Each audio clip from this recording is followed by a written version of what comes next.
each and every one of you. Minister of Rural Development and Local Government, Senator the Honorable Franklin Ken, Minister the Honorable Stuart Young, Member of Parliament for Toco Sangre Grande, Mrs. Glenda Jennings, Your Worship, Mayors of both Arima and Point Fortin, Senator Amin, PS of the Ministry of Local Government, Chairman of the Sangre Grande Regional Corporation, Mr. Terry Rondon, councillors, hard-working Trinidad and Tobago Police Force and the Municipal Police, specially invited guests, members of the public, media houses. Good morning again. I wish to thank the Regional Corporation for their kind invitation to this consultation. As a Member of Parliament for Cumuto and Manzanilla, you would understand and appreciate, as Chairman had indicated earlier, that we are in a rural area, and we are as rural as you can get. And of course, it is imperative for us to receive the necessary services to be easily accessed by our constituents. And so at the end of the day, we want to find out how do we, the people, hold the corporation accountable. We want to know how we can account. And so, as a member of the opposition, we have given our commitment, Minister, to work alongside government to ensure that the policies, planning, and facilitation processes are accountable and transparent, and that benefits the people of Trinidad and Tobago. As Terry had indicated earlier, you cannot be a politician, you cannot be in government and not care about people. And so at the end of the day, we want to know how the services will impact upon the persons. And so we will support a local government consultation process that is unbiased, collaborative, and one that seeks to address any legitimate concerns of the opposition, which represents the people of Trinidad and Tobago. And such concerns are fairness of allocation, the power of the corporation, the planning and facilitation process, the technical competence, and of course, we speak about how early you have to get up to leave Matla to come down. And so what are the tax concessions that you will extend to councillors to allow them with their vehicles to be able to reach wherever they have to go, because they are in fact traveling officers. And questions have been proposed to us, the opposition, on whether the consultation would be addressing issues such as the abolishment of the local government ministry. Would the corporation be linked to the Ministry of Finance? What type of changes will there be to the national policy framework? And what are the plans that are in place for the regional areas? Will there be a transfer of central government staff to local government? And if so, has there been consultations with the staff, the unions, and other key stakeholders? Taxation, what will be taxed? We speak about I heard you speak in earlier a consultation about the autonomy and executive authority, which will be similar to that of the House of Assembly. How will that function? Will there be a policy for local development? What will happen with the municipal police authority? Is there going to be a decentralization of approvals? What is the role of government, local government, and the Ministry of Works? And how will the disaster management operate? And this is of particular interest to me, again, being in a very rural area. And what is the local government consultation process? What happens after? And are there regional plans to inform future development? And of course, will proportional representation remain as a part of the process? And definitely, who's going to manage the transition to a new form of local government? And again, as I started, I'm going to end. To whom will local government be accountable? And there's that strong accountability process coming up. And so there are much more questions, but I will stop at this point, Honorable Minister. As a matter of fact, I will submit this letter to you. And I will stop, and I hope that during the consultations that these concerns will be addressed. Thank you. Ladies and gentlemen, good morning. I will move along with protocol. It gives me great pleasure to welcome this public consultation on local government reform to the constituency of Toco Sangre Grande. Sangre Grande is proud to host this leg of this consultation, and I am confident that your time here today will be productive and invaluable to improve the quality of local government in this country. Ladies and gentlemen, the significance of today's exercise cannot be understated. It is in keeping with long-standing scholarly recommendations on good governance to develop a system of decentralized government to reduce hassle, improve efficiency, and make the government machinery more amenable to changing needs of the people. Ladies and gentlemen, just 4 months after coming into office, your government has taken steps to make this initiative a reality by first seeking the input and collaboration of you, the people who will serve to add validity to the policy and legislation which will emerge. May I remind you that in our manifesto, there is clear commitment to amend the relevant legislation and local government apparatus to give the regional corporation a greater level of autonomy as exists in the Tobago House of Assembly.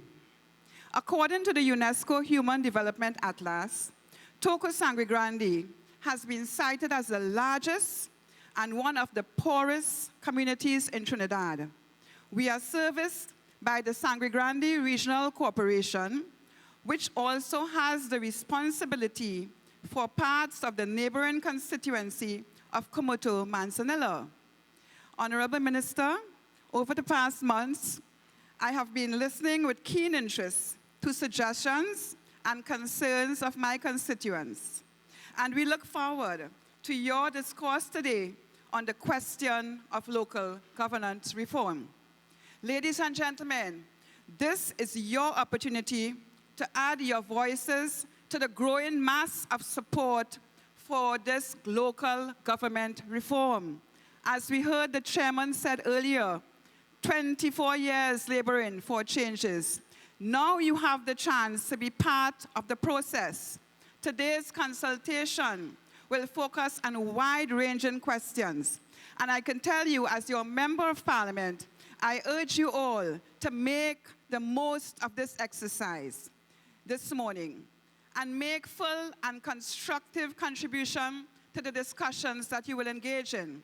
All your views count. This is people-centered government.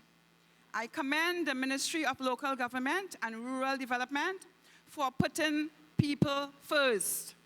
And I pledge the support of the people of Sangre Grande and the environs. I thank you and welcome everyone again to this consultation on local government reform. I thank you, Chair. I want to warmly welcome you to this third consultation on local government reform here at the Guaico Secondary School. And I want to pay special thanks to our host, Mr. Terry London, the chairman of the Sangre Grande Regional Corporation, and if I should say co-host, the member of parliament for Toco Sangre Grande and the member of parliament for Cumuto and Manzanilla. A very balanced piece of geography. And thank you all for coming out to this consultation. Home sweet home. You grew up here, and with hard work, prayers, and dreams, you made this into the place where you raise your family. But 4 years ago, the river changed course, right after they cleared the land for that compound on the hill. We and the neighbors reported it to our councillor. Not under local jurisdiction. Waterways were not under the control of the corporation. Ministry of Works. No biggie. We went to the regional office. That began the trail. A trail of paper and taxi fares. Door after door. Letter after letter. A trail as long as the river itself, left wondering which was the real destructive force. This or the long and winding river of red-taped bureaucracy. It was now simply a question of which would get to us first.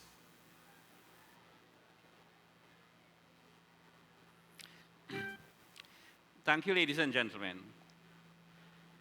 Before I proceed to speak about the video, let me just remind the audience here that, as you all know, I'm originally from Mayaro, but I went to school at Northeastern College in Sangre Grande. So Sangre Grande is, in fact, my second home. Those days, there was the only school that serviced the entire eastern seaboard of Trinidad and Tobago was Northeastern College. Our catchment area moved from as far south as Guaico to Arima, to Cunaripo, to Guaico Tamana, to Nestor Tamana, to Sangre Grande, to Guaico. So we were one large family here, and I still have very, very strong ties with the people of Sangre Grande. Ladies and gentlemen, the video you just saw illustrates the system and the dynamics that is not unfamiliar to most of you. Whether it is a river, a clogged drain, an empty lot next door, delivery of social services, school repairs, waste management, or a bus shelter, the list goes on and on. Under the current system, and this is fundamental, when a community needs to get something done, it has to take place in one of the many clogged and narrow arteries that runs through the centralized heart of government. These consultations, ladies and gentlemen, are unique, as it is one of the few times that public consultations are being held in Trinidad and Tobago, but it has only been held in Trinidad. And the reason for that is that Tobago's local government machinery have progressed well beyond that of Trinidad. And this is the direct result of the reforms that the old Tobago County Council went through in the formation of the Tobago House of Assembly and the implementation of the Tobago House of Assembly Act. Looking at the Tobago experience, we see that there's more that separates us than water. We are separated by a whole different system of service delivery. So it's not the sea, but just to use a pun, it's the bureaucracy. And that is what fundamentally distinguishes the governance structure of Trinidad and Tobago. No matter what spin we put on it, whether which side of the fence you're on, for those of you who have been to Tobago, somehow or the other, you feel Tobago is governed better than Trinidad. The roads are smoother, the public buildings are well kept, the place is cleaner, the hospitals work better, their social service delivery is much better.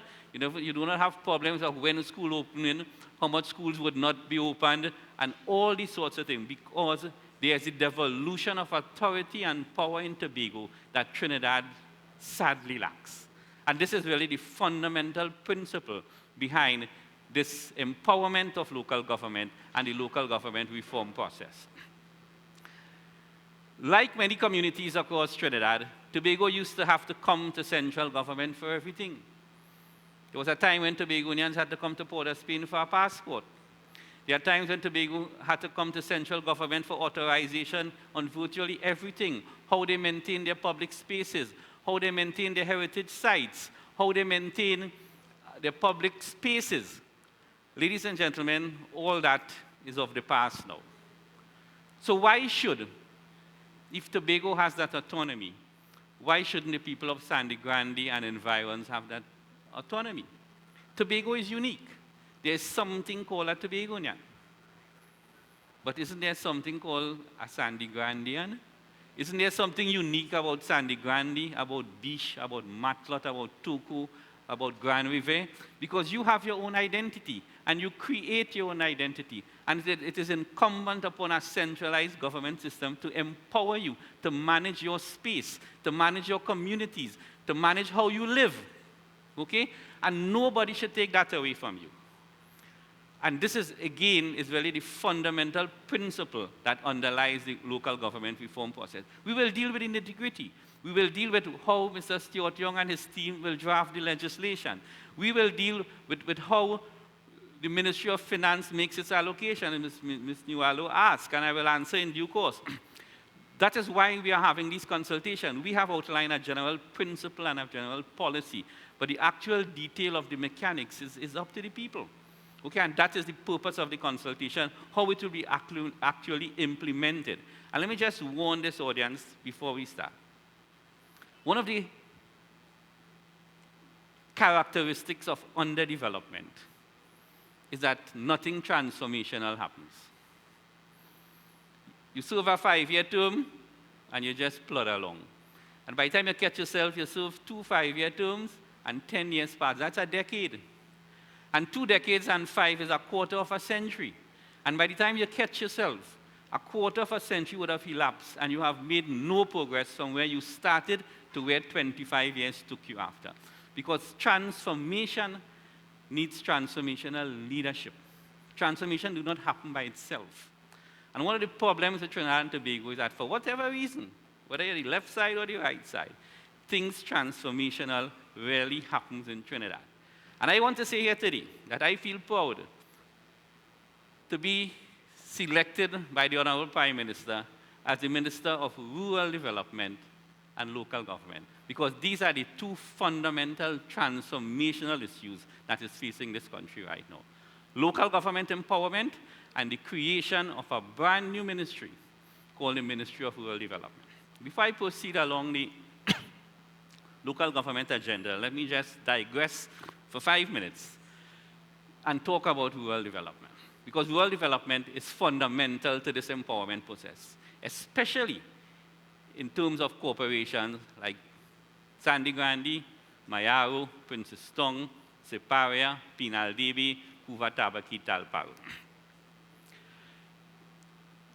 It doesn't matter to me who was responsible for it. But since 1962, when this country gained independence to present, too much of the developmental agenda of Trinidad and Tobago has been focused on the urban areas. You could say PNM is to blame, you could say UNC to blame, it matters not at this point in time. The fact is that a significant portion of the resources of this country has been absorbed in urbanization and urban development, especially along what is now called the East-West Corridor.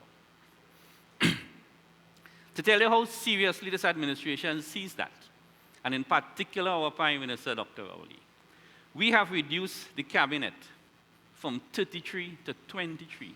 We have shredded and disbanded 10 full ministries. And yet the Prime Minister saw it fit to have a ministry entirely dedicated to rural development.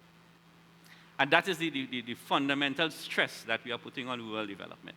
And at another time and another place, I will deal extensively with our rural developmental agenda. But suffice it to say that as part of the local government empowerment program, especially in the rural areas, we are coming up with serious strategies, serious empowerment for rural development. The pendulum, as it were, will be now shifting from the urbanized areas to rural development. We will be developing rural policy and banking. Why should somebody in Beach have to travel to Sangre Grande to go to Republic Bank to take out $500? Why can't there be an ATM machine in Beach? So you go and you press in your number, and it doesn't matter what bank you're banking in because there's links, because links all the banks. Why should somebody in Matlot or Toco, well, not Matlot so much, but Toco, Matura, have to come to Sangre Grande to conduct simple banking transactions? Why, for example, T&Tech has a policy where if your house is further down the street and it calls for 3 telephone poles to reach the house, they tell you have to pay the capital cost of those 3 poles.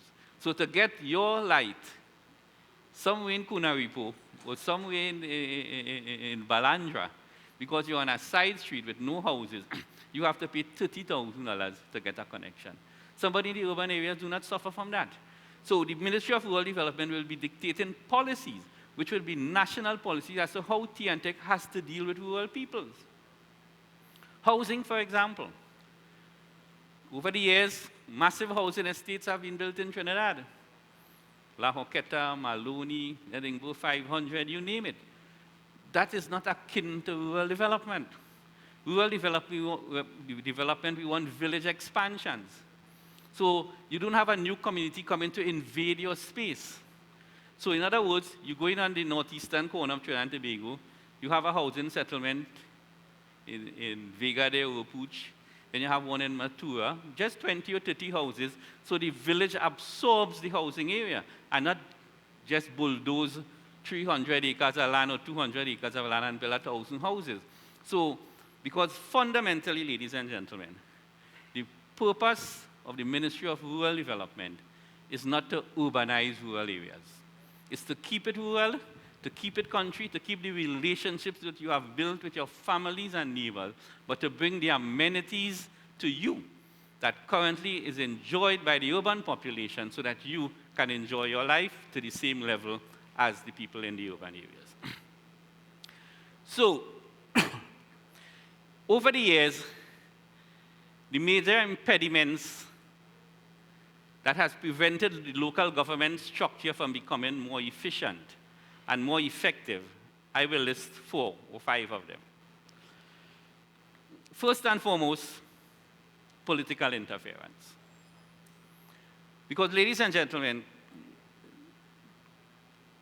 the Ministry of Rural, well, not rural development, Ministry of Local Government, and understand this very carefully. The Ministry of Local Government is not local government. The Ministry of Local Government is central government. Local government exists at the level of the corporations. And that is why the question has been asked continuously, that why are we disbanding the Ministry of Local Government? Because the Ministry of Local Government is not about local government, plain and simple. You have to be empowered to do what you have to do. Nobody has to have a big stick over your back, and every simple activity you want to engage in, you have to write the Minister for approval. Ladies and gentlemen, I am fed up on my desk, getting a file every day with requests from the corporation to do simple things. I ask the PS all the time, do I have to approve this?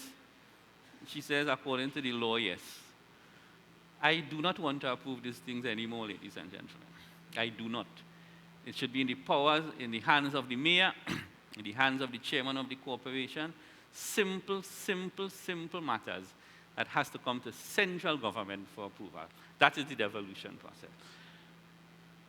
Political interference, and I just want to give this audience another assurance.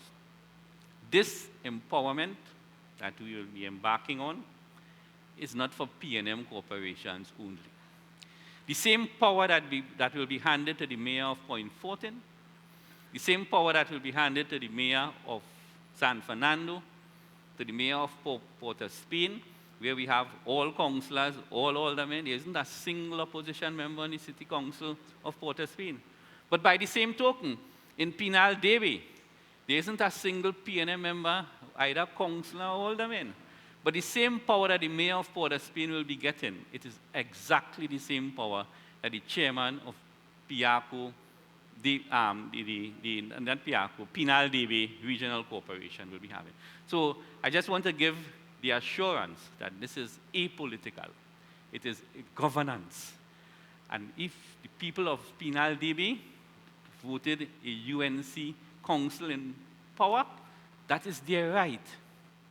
Just as it is the right of the city of Port of Spain to vote in a P&M council. Okay? You are accountable to your burgesses and your citizens. And let me deal with Ms. Nualo's questions now. The corporations will be accountable to the Minister of Finance on fiscal matters. And by extension, they will be accountable to the Auditor General. They cannot make policy contrary to national policy. That is where the cabinet comes in. And that is where, in particular, the Ministry of Planning and Development comes in. But beyond that, you are empowered to do what you think it is best for your burgesses. And who you'll be accountable? You will be accountable to them. And you will know how good you have performed when 3 years has elapsed and election time comes around again, they will adjudicate on your performance. It's as simple as that. Accountable to the Minister of Finance for the monies that you have been disbursed. You are accountable to the Auditor General as to whether you spent it transparently and there was no corruption involved in the award of contracts, etc., etc. And then you now be accountable for your performance to your purchases. The other major impediment is inadequate funding. We all know that, and this is what we plan to correct. Most importantly, ladies and gentlemen, it is the inadequacy of the supporting legislation that requires the empowerment of your decision-making. Because in a democracy, and in particular a Westminster-type democracy, you cannot do things unless it is legislated. You just cannot opt and say, I cannot say I empower the mayor of Arima to take certain decisions. If the law prohibits it, I have no authority to so do. So the legislative agenda is paramount in a process like this. And it is for this reason, as Mr. Rondon mentioned, there's a technical committee that has been mandated to work out the nitty-gritty of this reform process. It's headed by P.S. Bascom and includes a wide range of skills. But there's also a ministerial oversight committee, which consists of about 5 ministers. It is chaired by myself, and the vice chairman is the Honorable Stuart Young, Minister of State in the Ministry of the Attorney General and Legal Affairs. Mr. Young has a very significant role to play with this in conjunction with the Chief Parliamentary Council, because it's they who will be drafting the legislation to put into effect what you, the people of Sangre Grande and the people of Trinidad, will be telling us that you want done. Because if there isn't legislation to do something, it just cannot be done in law. The sluggish administrative structure is what hinders local government. And to me, that is the greatest challenge we face. And we'll probably deal with that during the consultative part. As a government, we have articulated a local government reform policy position. All nice and good. Well, we hosting consultation, we're hearing what you have to say and what we need to do. Mr. Young and his team will draft the legislation to put whatever reform you want that is palatable to the state into effect. But when it goes into effect, who is going to effect it? And I must say my biggest fear in this whole process, and I want more and more assurances as we go along, is the capacity of the regional corporation to effect the new power that we put into their hands. I have said it in pre-sal, and I've seen here again. Not that I don't care, but it matters not if you don't like what I say. But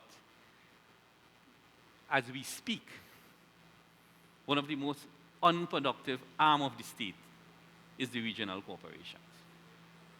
And nobody could deny that. You go out 10 o'clock and you want to know where the gangs are and you cannot see them. You go into the regional corporation offices at 10:30 or 11 o'clock and you can see very few people. You cannot see an officer to make a complaint to. You cannot make an appointment to see anybody. You're lucky if you see a secretary. Okay? And these are the human resource issues that we have to face frontally. Because it's all well and good to make nice legislation, you know. It is all well and good to come and talk in consultation like these about all the nice things. But when we test it, the proof of the pudding is in the eating. And when we go out as a country and we go to any government agency, we see the inefficiency. And everybody blames the cabinet and they blame the ministers and things, but we are partly and sometimes wholly responsible for the inefficiencies that has plagued Trinidad and Tobago for decades. Because everybody who come and talk have a job. And everybody who has a job, you have to ask yourself whether you're performing efficiently and effectively, whether you're giving a full 8 hours work, whether you're giving work to commensurate to the salaries that we receive. And in most cases, the answer is no. And sometimes we wonder why God sent this little downturn. But probably it's for a reason, because we have to wake up and smell the coffee, Because this country, circumstances has changed and has changed fundamentally. The price of oil hovers around $29 a barrel. 1 year ago, it was $105. We are an energy-based economy, okay? So we have to adjust our lifestyle. So if this government says that as a last resort, we wouldn't be laying off people, what that means to you as an employed person is that you have to be productive. Because if you do not show that level of productivity, the country cannot survive. It is as plain and simple as that. There are issues of management, there are issues of supervision. But even without supervision, the onus is on you. If you have to go and cut a task in the morning for how much yards a thing with a worker, please, for heaven's sake, whether the supervisor is there or not, do it. Because you have been paid to do it. And this is some of the attitudes we have to get, and I'm glad the young students are here so that they can hear this is a challenge you face in your generation, And there are no boys in the school. That is a different issue because I understand you are sixth form class, I know there are boys in sixth form, but we will deal with that another time. So ladies and gentlemen, these are the impediments that the current system of local government faces. So local government has become ineffective, as I already mentioned, because control, funding, and authority is centralized in what we call a Ministry of Local Government. One of the litmus tests that I put to show how effective service delivery is in Trinidad and Tobago is this. How many people come to an MP office, whether you're in the office Tuesday or Thursday or Wednesday, what have you? My understanding is that there's quite a lot. And the very fact that people could be lining up to see their member of parliament to address issues of a local nature that really and truly doesn't fall under the jurisdiction of a member of parliament, it means something is fundamentally wrong. Few people realize that the main job of a member of parliament is as a legislator, to go into the parliament and make laws. Under the laws of Trinidad and Tobago, a member of parliament is not, I don't say it's not, but her main responsibility is not to clear your clogged drain. That falls under the regional corporation. Or if it's to fix a pothole in the road, it falls under the Ministry of Works. The fact that you have to go to your member of parliament shows that the system is not working. And what we want now is to have a system that is operational, it is functional, and it is working. And that there should be clear mechanisms in place to report issues and to have them solved. Okay? And that is the type of structure that we will be working on. Again, as I made the point about ministers, all ministers cannot know all the problems that exist in their community. Can a minister know the old lady who has to go to Port of Spain for a life certificate to prove to NIS that she's alive or it will take away her pension? You cannot know all that. And again, and this is some of the bureaucracies that we have to face. Can any single minister know exactly which street light is blown? They cannot. Okay?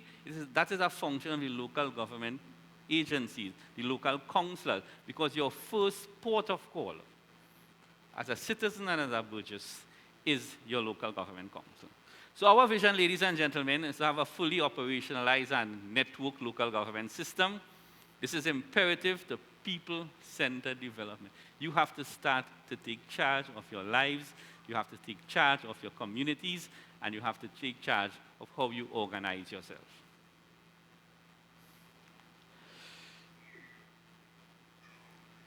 Our ability to fix a road, our ability to take care of a public space, our ability to deal with local economies, like for example, Sangre Grande, all that now has to become part of the local government agenda. Because at the end of the day, if you feel handcuffed, in making the decisions for your own community, something is wrong with the governance of Trinidad and Tobago. So this is not simply a matter of fixing physical infrastructure. This is not simply a matter of organizing how work is done. It is also a psychological adjustment of your mind. So you know, living in a community, you feel the empowerment through yourself, through your village councils, through your NGOs, knowing now that you have some level of authority in determining what happens in your community. I'll quote an example. In the United States, if Walmart want to come into a community to build a big store, they can't just do it here. It's tongue meeting in your tail. And the residents will come out, and if they adjudicate that they want no Walmart there, Walmart could know Obama, no Walmart in Berlin. Because American system of governance is very much empowered to the community, you know. America votes for everything, you know. America votes for judges, you know. Here, you can't even say nothing about a judge because it's sub judice. They vote for judges, they vote for sheriffs, they vote for mayors. Every single thing, they vote for state prosecutors, which is equivalent to our DPP. And these offices are accountable to the people. If you vote for a state prosecutor in your town, and the people in the town feel that the state prosecutor didn't convict enough criminals during his term, they will vote him out. Here, you cannot say nothing about the judicial system. It's slow. That is their business because there is separation of powers. I'm not making a point for any change of the government, but I'm just making the point how the American system operates. In the state of Vermont, one of the most beautiful states in the United States, there are no fast food chains. The state of Vermont has no McDonald's. They have no Home Depot. Because the state of Vermont took the decision that they want their mom and pop stores to survive. They want local business to survive. So no American chain could come into their area and open McDonald's and Burger Kings and Wendy's and what have you. And that is the type of empowerment or something resembling that we hope to bring to the regional cooperation. Now let me deal specifically with our proposal. We, in the PNM 2015 manifesto, articulated a vision for local government. That manifesto document has now been adopted as an official government policy, so it is government policy. And we have planned to outline several areas that we want to be effective in the local government, to revolutionize and to bring about that transformation. Now let me deal with the specific issues that we want to cover inter alia, because again, let me make this point, ladies and gentlemen. I am outlining what we hope as a government to bring to you. These consultations is a means and a mechanism to tell us what you want. If what I say here you find is foolishness, when the consultation starts in the next 15 minutes, you say that. Or if you want 3 or 4 other items added to the agenda, it is what consultation is all about. But we cannot consult without a framework. So we outlined a generalized policy position. You could add to it, subtract from it, and tell us in a more focused way how it could be implemented and what may be the bugbears for it. Secure funding. To me, this is most fundamental to local government reform. You are under-resourced. The legislation, we hope to amend the tax regulations and income tax acts and revenue collection legislation to allow local government corporations to collect, in the first instance, land and building taxes. Because you will be more focused. When central government has to collect land and building taxes, their officers may not necessarily know every single household and every single property, and they may not even have an interest in engaging. But if you are the chairman of the Sangre Grande Regional Corporation and you know that money is coming into your coffers, you will have your officers and your rules to make sure that every single resident of the Sangre Grande Corporation pay their land and building tax, because that is money that you will be allowed to spend for your community. So you'll not be having to wait for an allocation from central government. You will be collecting your own revenue and funding your own activities from a reliable source of revenue. The second point is executive authority. In principle, we are saying we want to follow a model that is similar to the Tobago House of Assembly. We may not be able to follow it in its entirety because the Tobago House of Assembly Act may be different to the Municipal Corporation Act. But by and large, we are saying the councillors will be empowered and have executive authority. As you speak, councillors have, including chairmen and mayors, have no executive authority. So you could keep your council meeting as much as you want. The CEO is the boss. And we'll always smiling because all they know that. And some of them flaunt it. All right? As a minister of government, I have executive authority because the cabinet has executive authority. So the relationship between myself and my peers is a different relationship between the mayor and his CEO. So it is only legislative change that could regularize that. As to how powerful it becomes, we have to be careful. Because that is why we have the Public Service Commission, to keep ministers in check so that they cannot railroad through the PS and through the public service. That is a constitutional requirement. That's how the Constitution has framed it. So the Constitution said that the executive must have unbridled power towards the administration. But by the same token, the executive must have authority because it's the executive who is accountable. And people say minister this and minister that, you know. But it is the cabinet is as accountable to the country. If something goes wrong in local government, no newspaper will call Ms. Bascom. They call me. Because I am accountable under the laws of Trinidad and Tobago to the national population.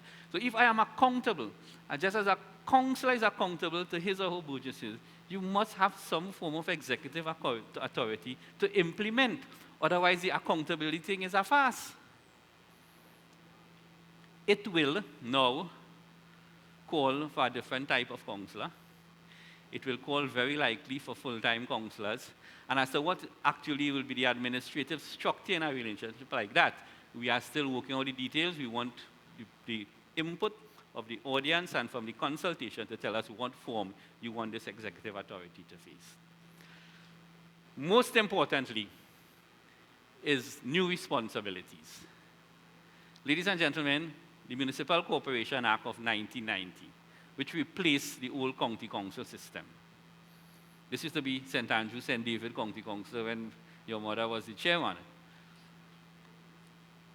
All the Municipal Corporation Act did is change up some boundaries and call county council regional corporation.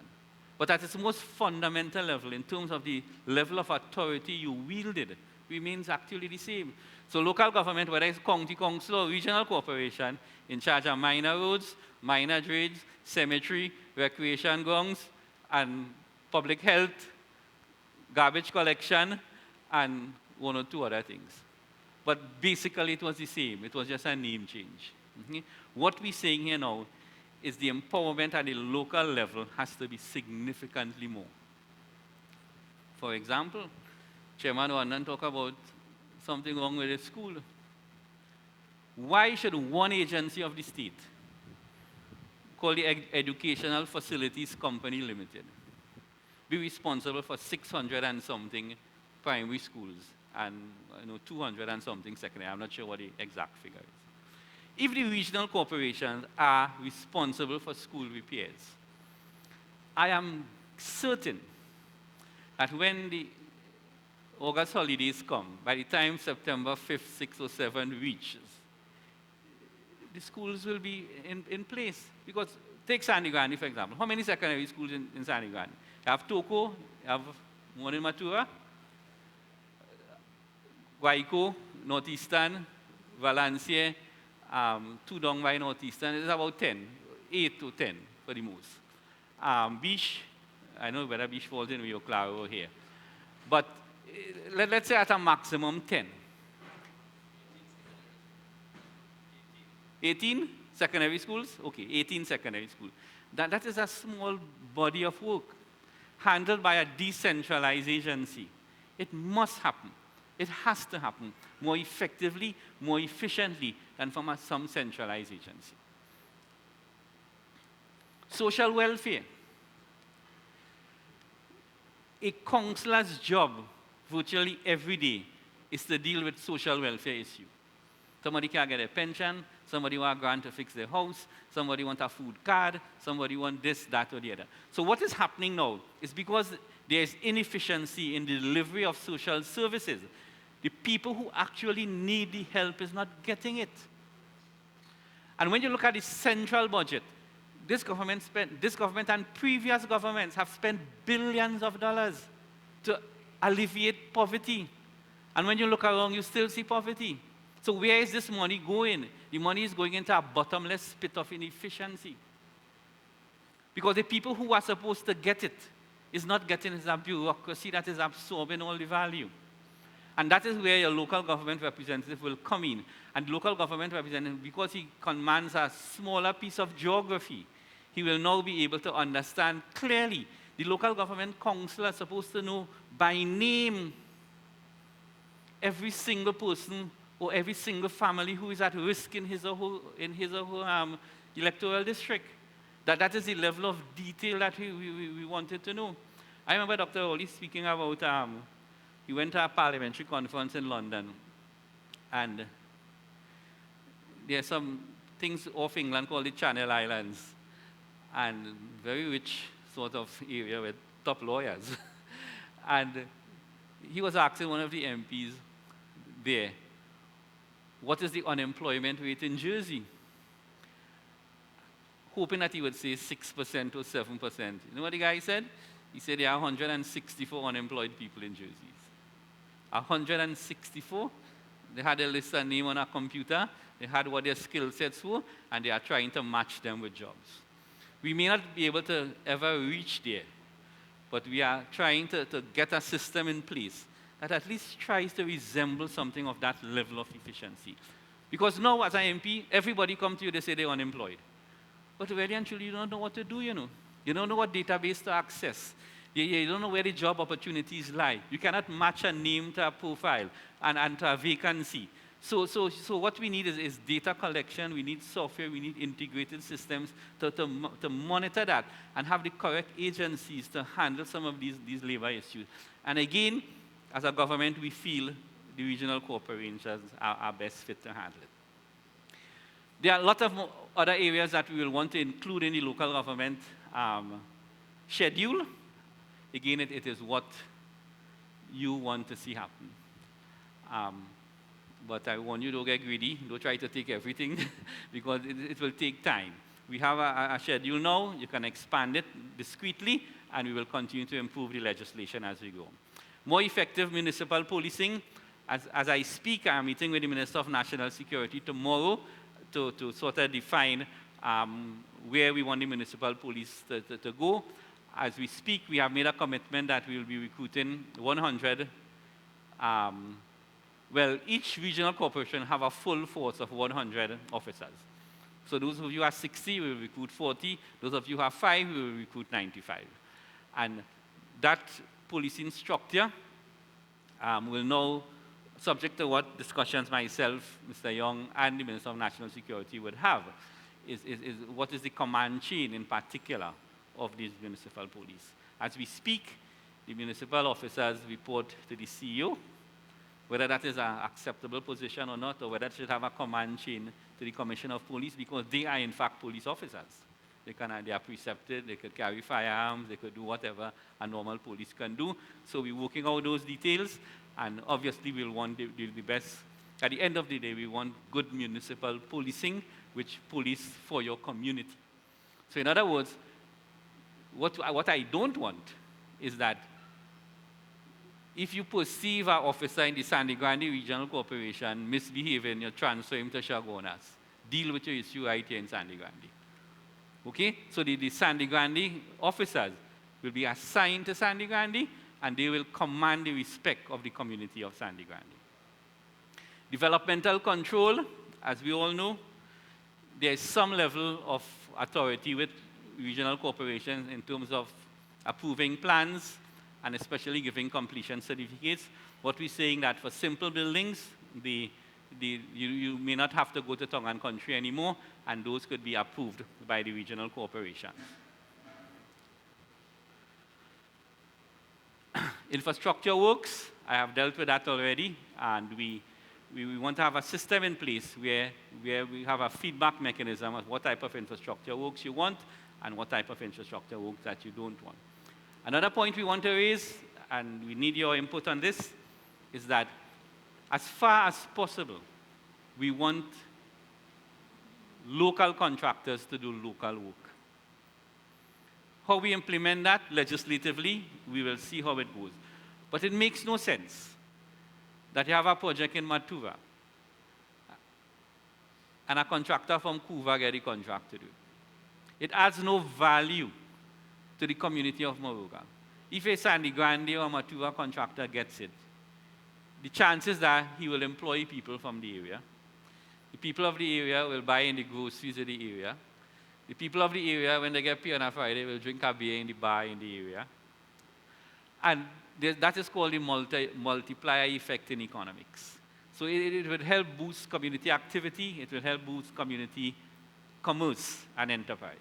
So that is what we're trying to put in place. As to how we do it, there may be some challenges to it, but we're looking at how we do it. And finally, ladies and gentlemen, disaster management. As I speak, I want to congratulate the regional corporation. This is one of the areas, as first respondents, I think they have been doing an excellent job in terms of disaster management.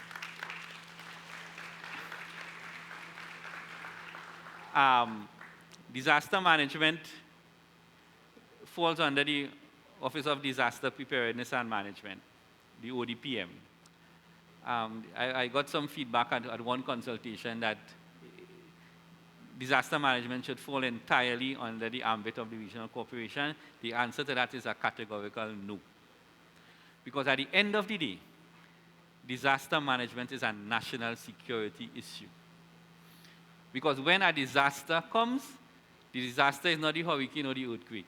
The disaster is really how people behave after that. So national security has to play a paramount role. Because what happens in a national disaster, or in any form of disaster, is a breakdown of law and order. Whether we like it or not, that organized society responds. You have a blackout in New York, people start to run with TV and stove and fridge on their back. You had a coup in Port of Spain, the same thing happened. So if a hurricane, God forbid, should hit the east coast of Trinidad and Tobago, trust me, the first tendency will be for people to loot. So at the end of the day, disaster management, while first respondents will be at the level of the regional corporation, the ultimate authority must fall with the security agencies of the state. Involvement of civil society is a point, ladies and gentlemen, that I made in terms of the Walmart analogy. But we will probably even legislate to some extent that there must be consultation with civil society before certain types of decision could be made. Because it makes no sense that some important activity comes into your community and you do not have a say as to what happens. I may be pushing the umbrella a little too far here, but let me take a classic example. In Valencia, quarrying is a big thing. Okay? Now, if somebody wants to come and put on a massive wash plant in Valencia, that has impact on the community. There are people in the community who will say, yes, it will create jobs for Valencia people, and it will create a trucking business, so they might stop by the Valencia Junction to have a beverage. But there are other people who will say, that will cause dust, and that will cause pneumonia. So there are two sides to the story.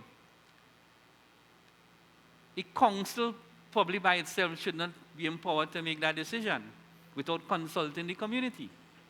Well, whether we could legislate that or not is something different. But I'm just making the point that whether we legislate it or not, we will be encouraging council members to keep these public consultations on before they make major decisions. Regional development planning, finally, when we fought the 2013 local government election, the PNM that is, we had 14 individual manifestos for the 14 regional corporations. Those manifestos will be adopted with some changes by the corporations that is controlled by the PNM. Again, I have no authority to tell Pinal Devi, to tell Kuva Tabaki Talparo, to tell Siparia that they have to adopt the PNM manifesto in terms of the regional plans. They could come up with their own ideas, and they are free to so do.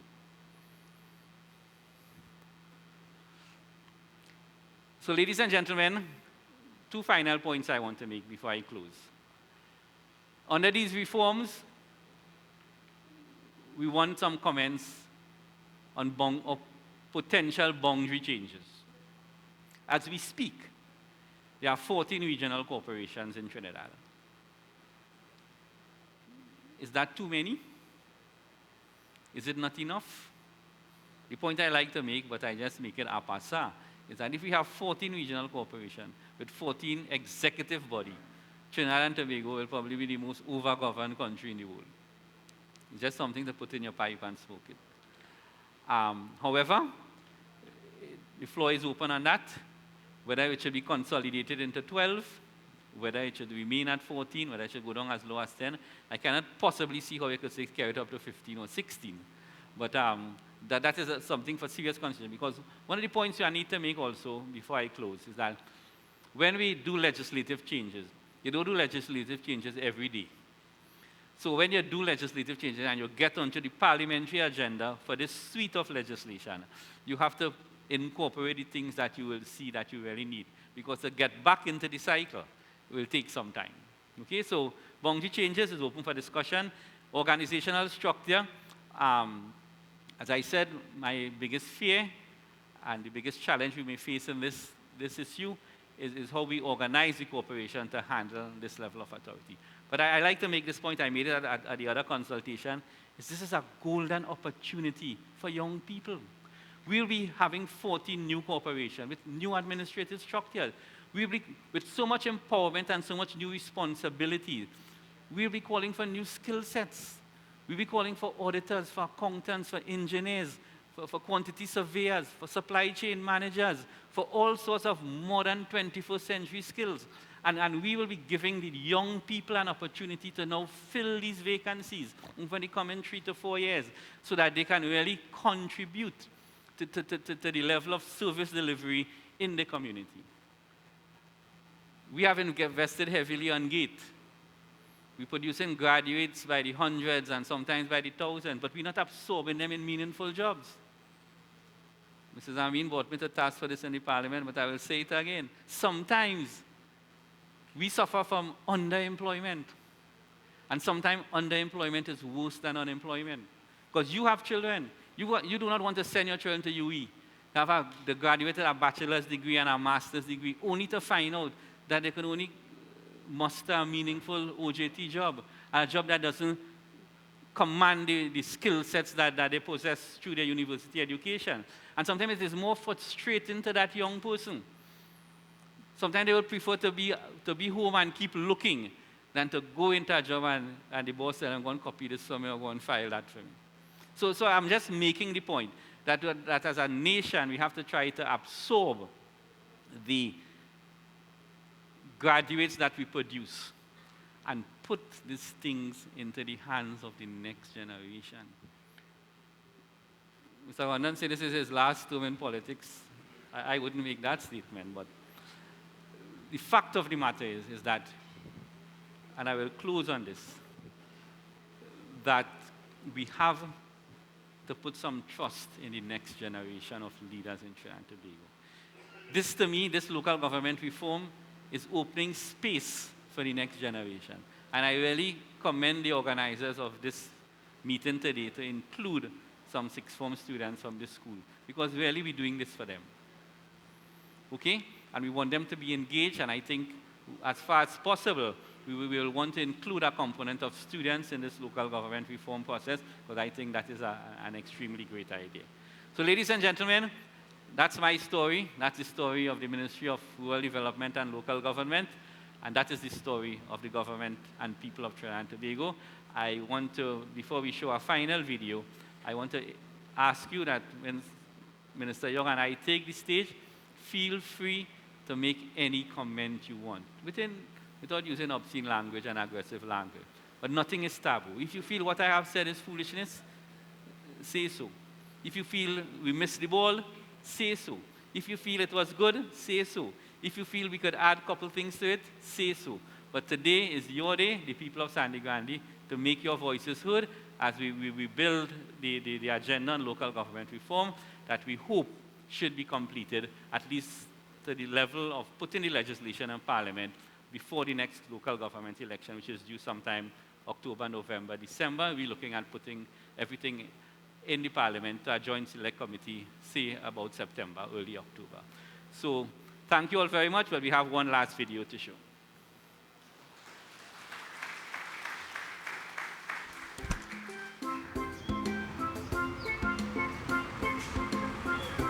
That's Frank and Mo from Frank and Mo and Company.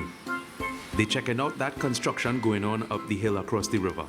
A new residential something. Frank and Mo doing the environmental impact thing to make sure that a compound that big don't tie the whole place now. They get that contract from the council. Oi Chris, here, have a blessed day.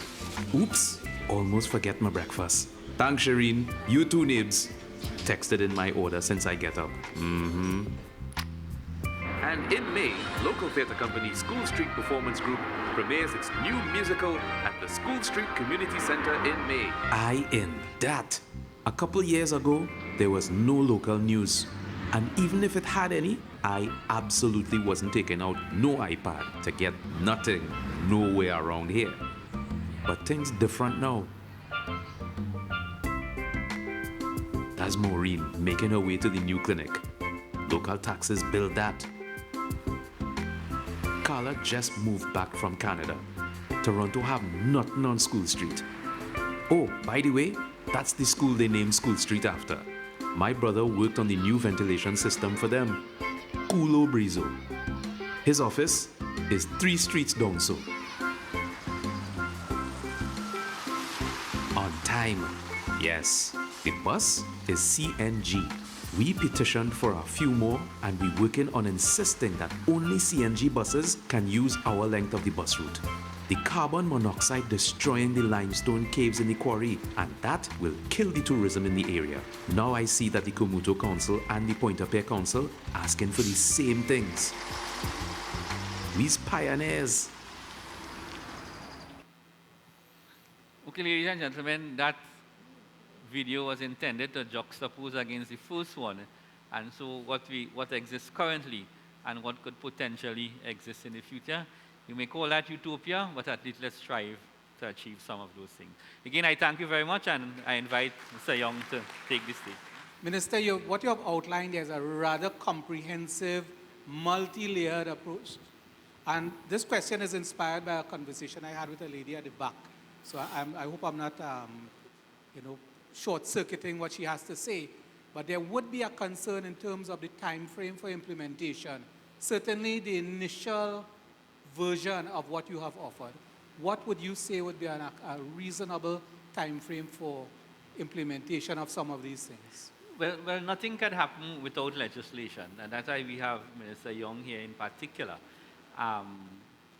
He could give you the legislative agenda in terms of that, and everything has to fold post-legislation, because we handcuffed to do things without legislation. So I hand over to Minister Young. Thank you very much. Good morning, everyone. It's a pleasure to be here.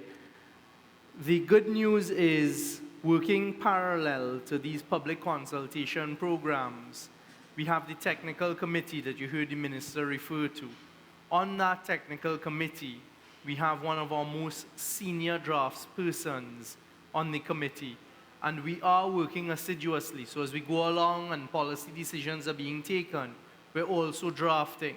So we will bring the legislation to Parliament before the next constitutionally due elections for local government. So that's a commitment that we've given, and we will stick to it. We are working on it, so it will happen. Now, one of the important points I think that needs to be made, and the Minister Khan again referred to it in his presentation, is legislation is only a piece of the puzzle.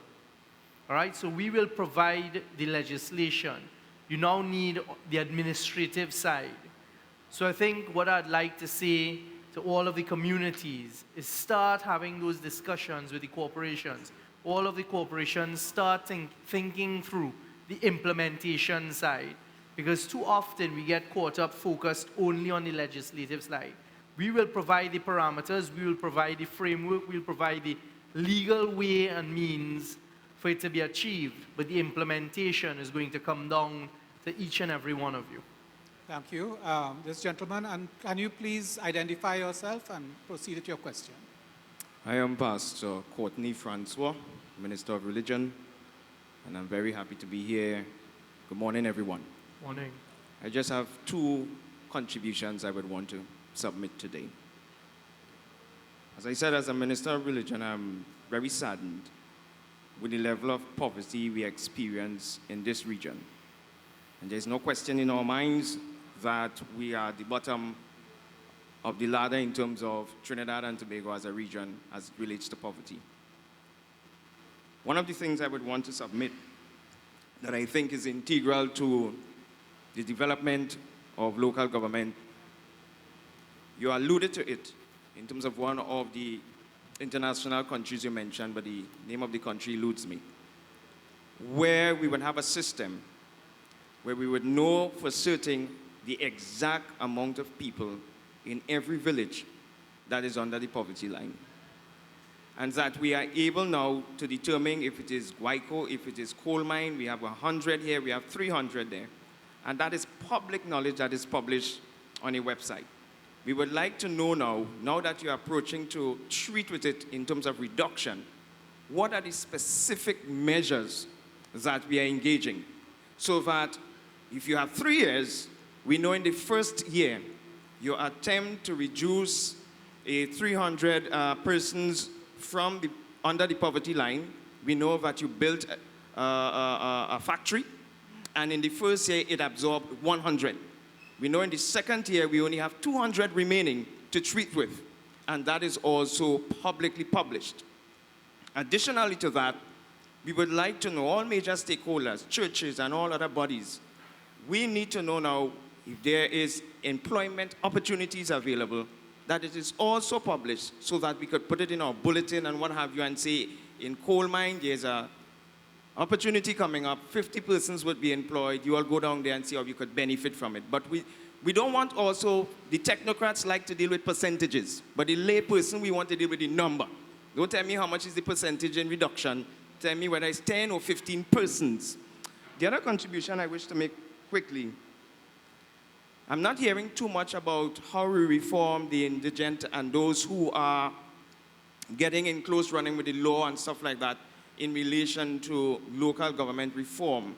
But I do think before it even reached the court where they have to go to jail and all the different kind of stuff that accompanies that hurt, where we have to have families always going down to Port of Spain or Aruca, I think there needs to be established institution or an institution where we can reform our own young people right in our community, and that still has close relation and proximity to their family members, so that that first intervention call is made there to reform, and you could invite counselors, pastors, all kind of people who are able to assist them before they cross the line and end up in prison. Those are the 2 I would wish to submit at this time. Thank you very much. Thank you very much for those questions. Minister, while you're responding... Yeah, that's it. You raised 2 points here. One is restorative justice, which Minister Young could make a comment on, although restorative justice and the justice system will not fall under the regional corporation. National security and the justice system is a function of central government. The issue of planting an economic seed into these rural communities. Let me make 2 points. One, over the years, it is my personal opinion, not necessarily opinion of the government, is that a lot of attention was based on urban poverty. Because the feeling was that if you live in an urban area and you're poor and you don't have an income, you can't even plant a fig in your backyard, or you can't plant 2 pieces of cassava. So in that sense, the urban poverty situation was given greater attention than the rural poverty. But I can tell you, and the statistic now shows, that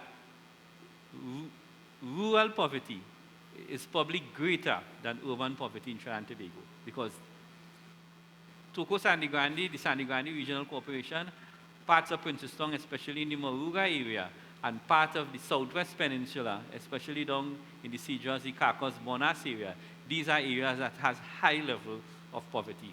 And for things to happen, we do not want, because how countries solve poverty? Is rural-urban migration. And we don't, the Ministry of Rural Development is to stop that. So what we have to know is come into rural communities and establish some economic activity to keep the people in the villages. For example, we announced a fishing port in Moruga, which will be starting later this year. There are plans to build a road from Valencia to Toco. All the route alignment is currently being done. We want to have a ferry service from Toco to Scarborough. And all these things will help boost economic activity, tourism, what have you. We may not be able to take every single village and put a factory or put some level of activity. But at the end of the day, I'll close by saying a lot of the rural economic activity has to be based on agriculture. This government is going to put a major focus on agriculture. As I speak, agriculture contributes 0.5% of GDP. That is a travesty and is an embarrassment to Trinidad and Tobago. And we plan to put a greater focus on agriculture, especially in rural communities. Minister, let me come up to something, because the gentleman had a concern about what I would describe as data-driven decision-making. And certainly there would be the need for some kind of institutional support for such data, statistical information, and so on. Would you care to address that? And secondly, the restorative justice. The impression I got from the pastor was that there are interventions that precede matters hitting the justice system. And perhaps Minister Young can address that as well. But the question of data-driven decision-making. Well, to have data-driven decision-making, you must have data, okay? And we have had a challenge in collecting data. There's issues with the CSO, and what all agencies of the state must now see itself as suppliers of data, because data is value, and data is strategic information, and the level of computer power and software in the world now.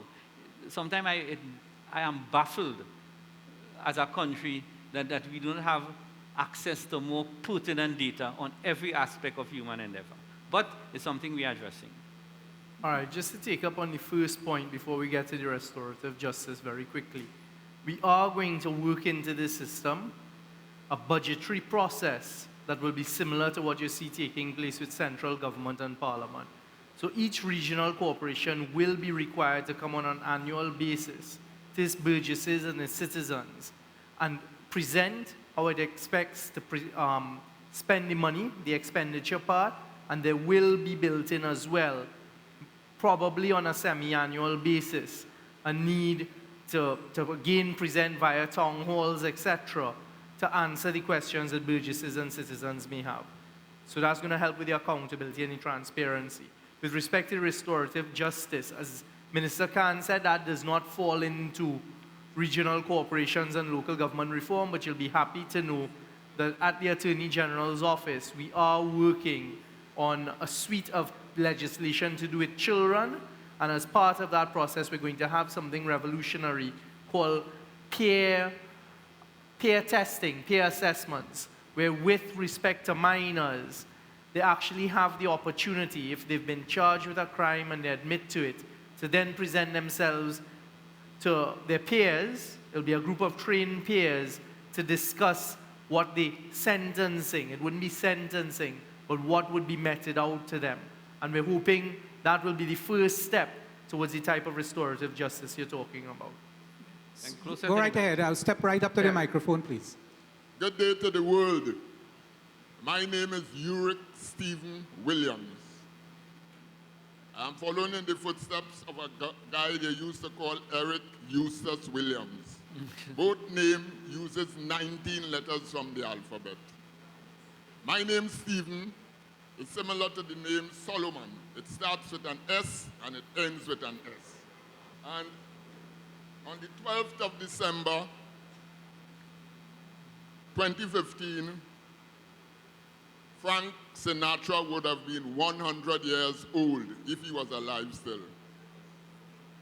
And the quote I got is that God gave Solomon very great wisdom, discernment, and breadth of understanding as vast as the sand on the seashore. Right. The seashore sand, the Honorable Minister of Local Government will know that better than most of us, having to travel from Niau to Sangre Grande on a daily basis. Mr. Minister, sir, there are two rivers, the Pool River and the Piti Pool River. They have been clogged for the longest while, and that is causing problems to farmers in the Manzanilla area. All the rivers up there are clogged and the lands become soggy so that you cannot get anything out of the land except disease. Now, from the Meter Bridge coming down to Sangre Grande, I would like to see that old coconut estate cleaned up, no bushes. The only thing we should have there erected should be the board houses that normally Guyana supply. You mount up these wooden houses in between, and you can rent it out to tourists. Because from Piaco to the Atlantic coast is a shorter ride from Piaco to Carnage, or Piaco to Maracas Bay. And if we clean up the beach and only put these houses that I'm speaking about, and tables and so on, we can pull billions of US dollars into that. There's also an area up on that point where the Tobago boat normally would have come in. But during the war, they had to abandon passing around all where they pass now. Because the guys up on Fort George used to be firing cannonballs into the Boca Circuit submarine. Right? And the Tobago boat had to use the North Manzanilla Point from Tobago, which is about a 45-minute ride coming down. So you wouldn't have to gas up the boat every day. You could gas it up once a week. And that will solve a lot of problems. Now, building a nation, we have to start from the crib. All these screens that we have about the place must be showing sports, culture. In all the bus terminus and anywhere a public screen is, they should be showing George Bailey mask costume, Saldana, and all these big mask costumes and what have you. These are the things and the places where you start building a nation. From there, they go to primary school. You will have them watching the same sports, track and field and what have you, and at the end of every day, there is to be a match, a football match and a cricket match, so that by the time these youths reach home, they're tired. They go in and sleep. And this will be go on to the secondary schools and the colleges. Right? Yeah. Okay. One of the things that you have to look at is providing them with the right facilities. Right?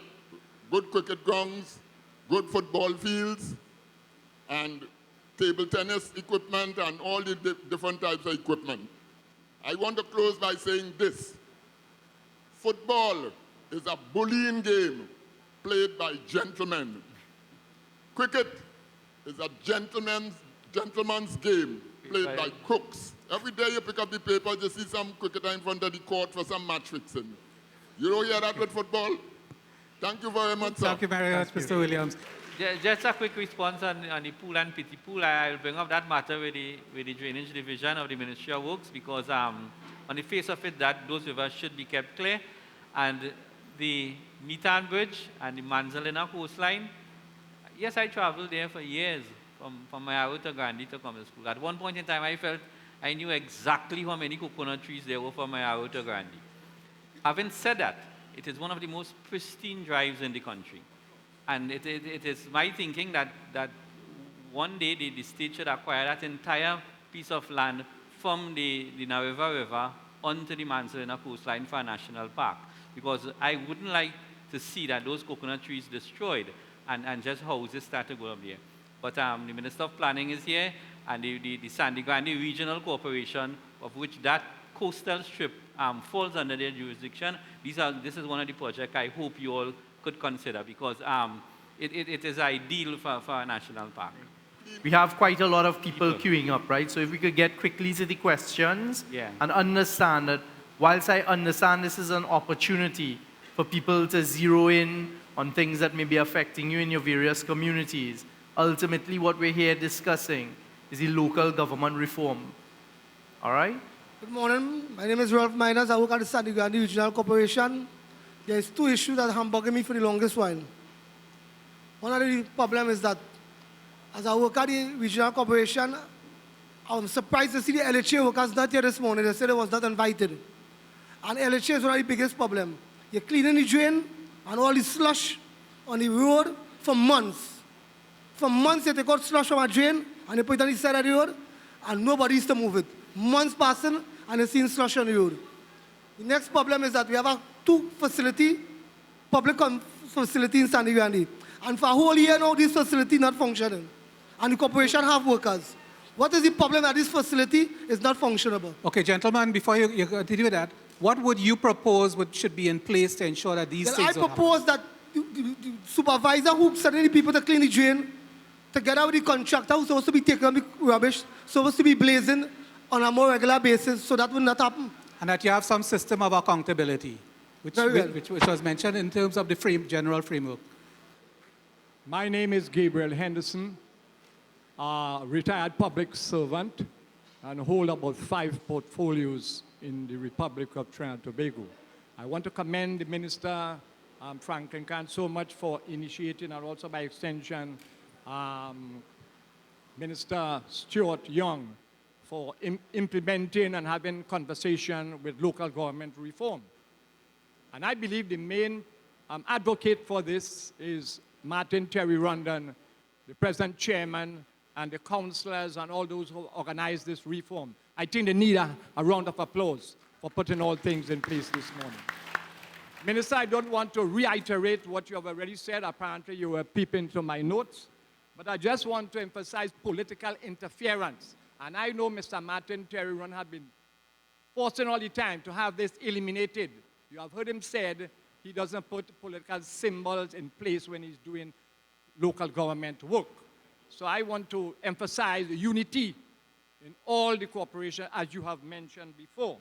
With respect to empowerment for local government representatives, while we fashion the Tobago House of Assembly, then we must think about remuneration for the councillors who will be full-time employed in the new regime. While you are concentrating on collecting revenue, please bear in mind that Sangre Grande regions, the gas station pay 5% tax. Over a decade, we haven't heard anything about where that money goes into. That money is for road rehabilitation. Crime, you mentioned about contract labor.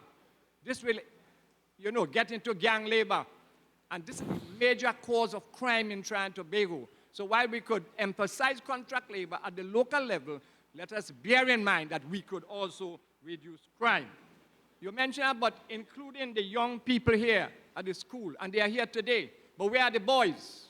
Where is the male? So I had implemented a heads of agencies meeting almost a decade ago at that regional corporation.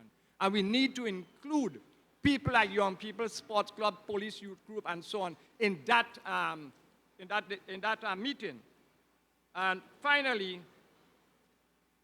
I like to recommend, as a former chairman of the regional corporation, I appreciate so much what the minister said with respect to reducing the 14 municipal corporations into maybe 12 or even less. And I want to advise that the Port of Spain, Diego Martin, Sanwa, those in the Northwest become one corporation. I also have the name here, the Northwest Regional Corporation. So we include those 3 corporations into one body, and also Central.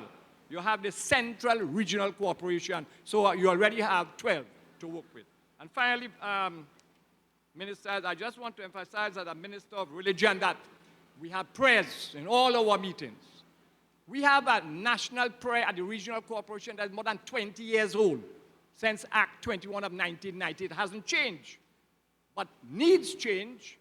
We have to address certain problems. So that national prayer, that some of them don't even know it. I myself forgot it. So we should have change a prayer in the corporation where we have the religious bodies from the region will come and pray for when we commence meetings. So I want to thank you so much. Thank you very much, sir. Let's move along because the lines are very long now. Yes, sir. Your name and... Good morning. My name is Dave Gajara. Good morning to the panel. Apart from local government and what we're planning to implement, we are faced with real difficult problems, and that is we don't have the kind of revenue that we used to have. So we really need to start looking at innovation and creativity, and every regional corporation is unique. Sangre Grande, for instance, there is agriculture, there is tourism, there is land and gravel. There's so many different avenues that we could take to really start bringing revenue back into the community by creating sustainable jobs, long-term, and developing the people of the area. One of my of these examples is aquaculture. I mean, I hear crayfish is $80 a pound. Is anybody doing that in a farm to sell locally or to export? Is there any cascadoo that is being farmed locally? What is the local government doing to develop revenue in our communities? Okay, that is my question. Is exactly as you're doing now when you're proposing solutions, is for the corporations to take those on board.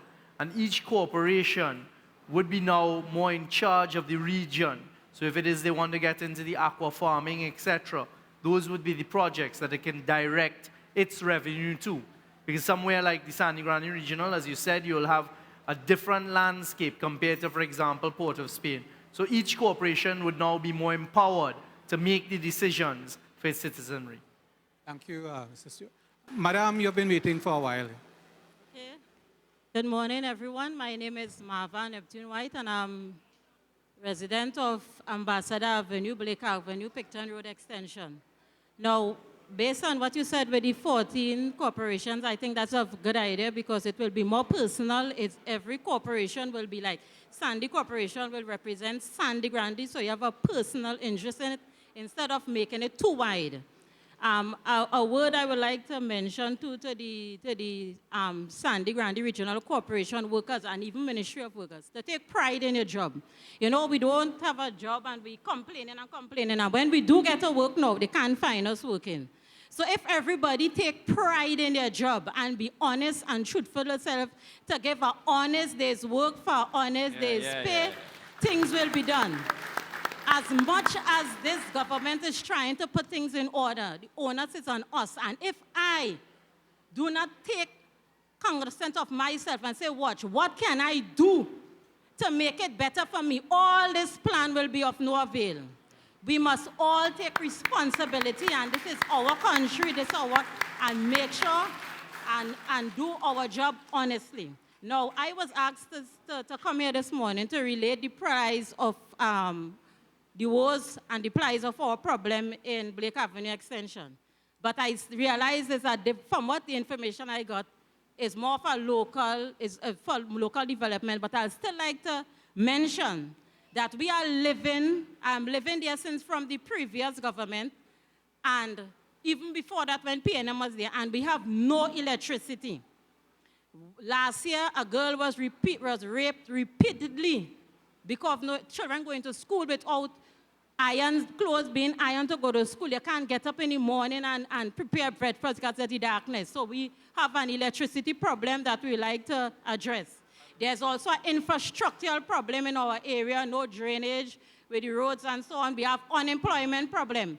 When the rain, just imagine a lady, Miss Buduram, she have had problems, and the ambulance refused to come in to get her because of the terrible road conditions. And when there is dry season, there is dust in our face. And when there is rainy season, there is mud in our waist. So it's real problems in that area. right? And deregularization, we would like that to be addressed because nobody likes to be living in a place and you're uncertain. And we would really like if the government could see about regularizing us. Last point before I go. Someone was telling me this morning that when you go land and survey, they are saying that our land is agricultural land, which is something we didn't know all the time. They were telling us it was domestic land. Now they're saying it's agricultural land. So we would like that to be addressed. And I'm telling you that unless the Lord build a house, the man that built the house built it in vain. Let us put God first in everything that we do and everything that we say, and it will be accomplished. Thank you very much. Any quick responses? Just, that's a land settlement agency matter. And exactly what area you said again? Come back to the mic. Ambassador Avenue, Blake Avenue Extension, Picton Road. The problem is, That is Picton Road, Sangre Grande. Picton Road, Sangre Grande. we don't even know our address. So imagine you live in a place and you don't know what address to put. And that is something we need addressed because we need that address to be addressed. Okay. Because we really don't know where we live in. Okay, thank you. The minister has taken note. Yes, sir. Good morning, everyone. Morning. Ministers, councillors, chairman, all other protocols observed. I am Carver Richardson.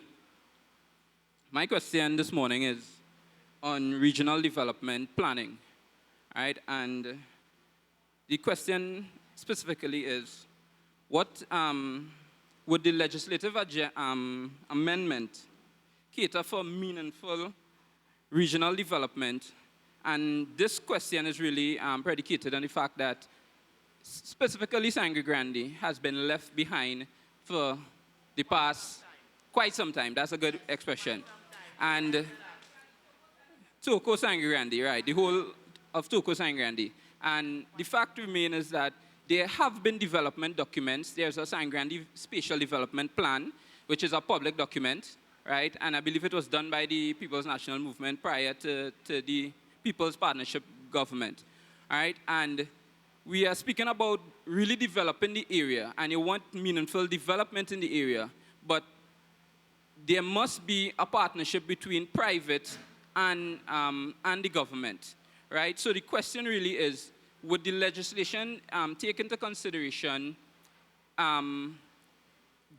partnerships between the public and private for development plans under the regional corporation that would be bigger than the fiscal capability of the regional corporation based on the changes due to collection of taxes, etc.?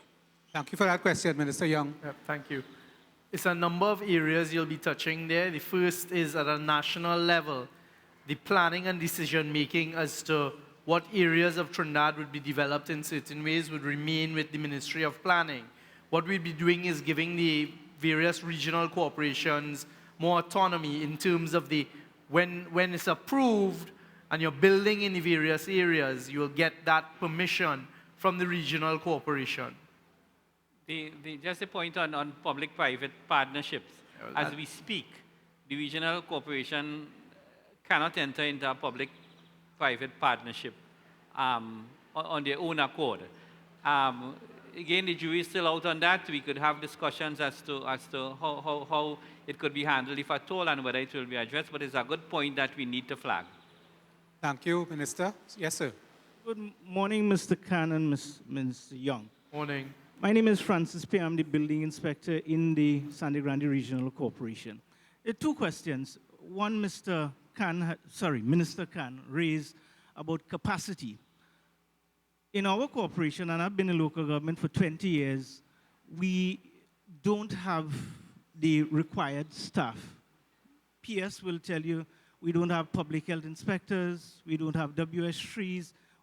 So from a point of capacity, part of why we don't perform the way that we're supposed to perform is at present, we don't have a lot of officers named. So first we have to build capacity so that we will start doing what we can do at this level before we take on additional responsibilities. That was one point.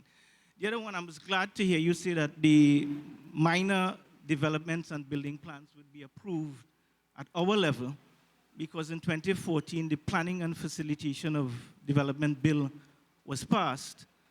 In that vein, when is it going to be proclaimed so that we could start getting that on the ground? Right now, a simple plan takes probably 4 months. 2 months by town and country, 2 months here before a simple plan can be approved. Once the Planning and Facilitation Act is proclaimed, it will, as you said, minor plans will come to us, simple plans, and that could be reduced by maybe by a month once it is being dealt with here.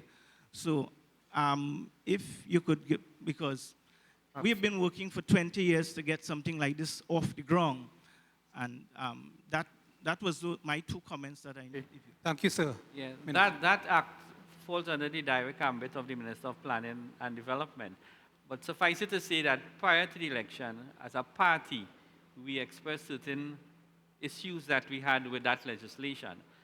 Just as how we expressed certain issues that we had with the procurement legislation. The procurement legislation is now before a joint select committee of Parliament for proposed amendment. The Minister of Planning and myself will be holding discussions on that to see what amendments that we may want in the Act, not if any, there definitely will be amendments that we would want, and we will proceed on that. But on the face of it, the whole issue of devolving some of the authority for the approvals of building to the regional corporation, we have no issue with that. But there are other aspects of the legislation that we will be looking at and very likely proposing amendments to it. Mr. Young wanted to comment. Just very quickly, the philosophy remains, which is a decentralization of those types of approvals to the regional corporations, as the ministers outlined. The 2 ministers are looking at it. They will then come forward with the proposed amendments, and we will get it into Parliament. It is an act. The only proclamation parts so far are the appointment of the bodies. With respect to the second part, or rather the first part of what you raised, we'd be happy to know, as a government, we are looking at a policy is actually live now before the cabinet for us looking at the whole public service and the utilization of the more permanent posts as opposed to this whole contract thing that has developed over time. So that is on the agenda, and that will fit squarely into, like a glove, what you were just mentioning about a number of positions in various public service offices, etc., that have not been filled. So you'll see that start to take place shortly. Thank you, Madam. Honorable Franklin Can and Minister Stewart, morning. Morning. All the representatives here from the various bodies. I am Zilda Pariag, and I represent the National Land Tenants and Ratepayers Association. We of this association want to commend government on continuing this consultation on the local government reform. Our area is concerned as to the consultation and the reform. We know that this body might be introducing rates and taxes, land and building taxes, that is. We in this association, we represent quite a number of land tenants in this country. And as a matter of fact, we had our extended association, and our membership has been far and wide throughout the country. Our area of concern, as I say, is the introduction of land and building taxes.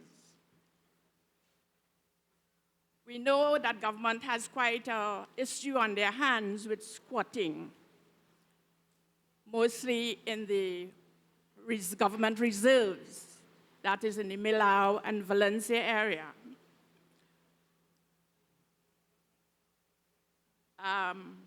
We know that government they had some pronouncement made as to the regularization of squatting. We don't know how far that would take us, but that is for government lands, state lands.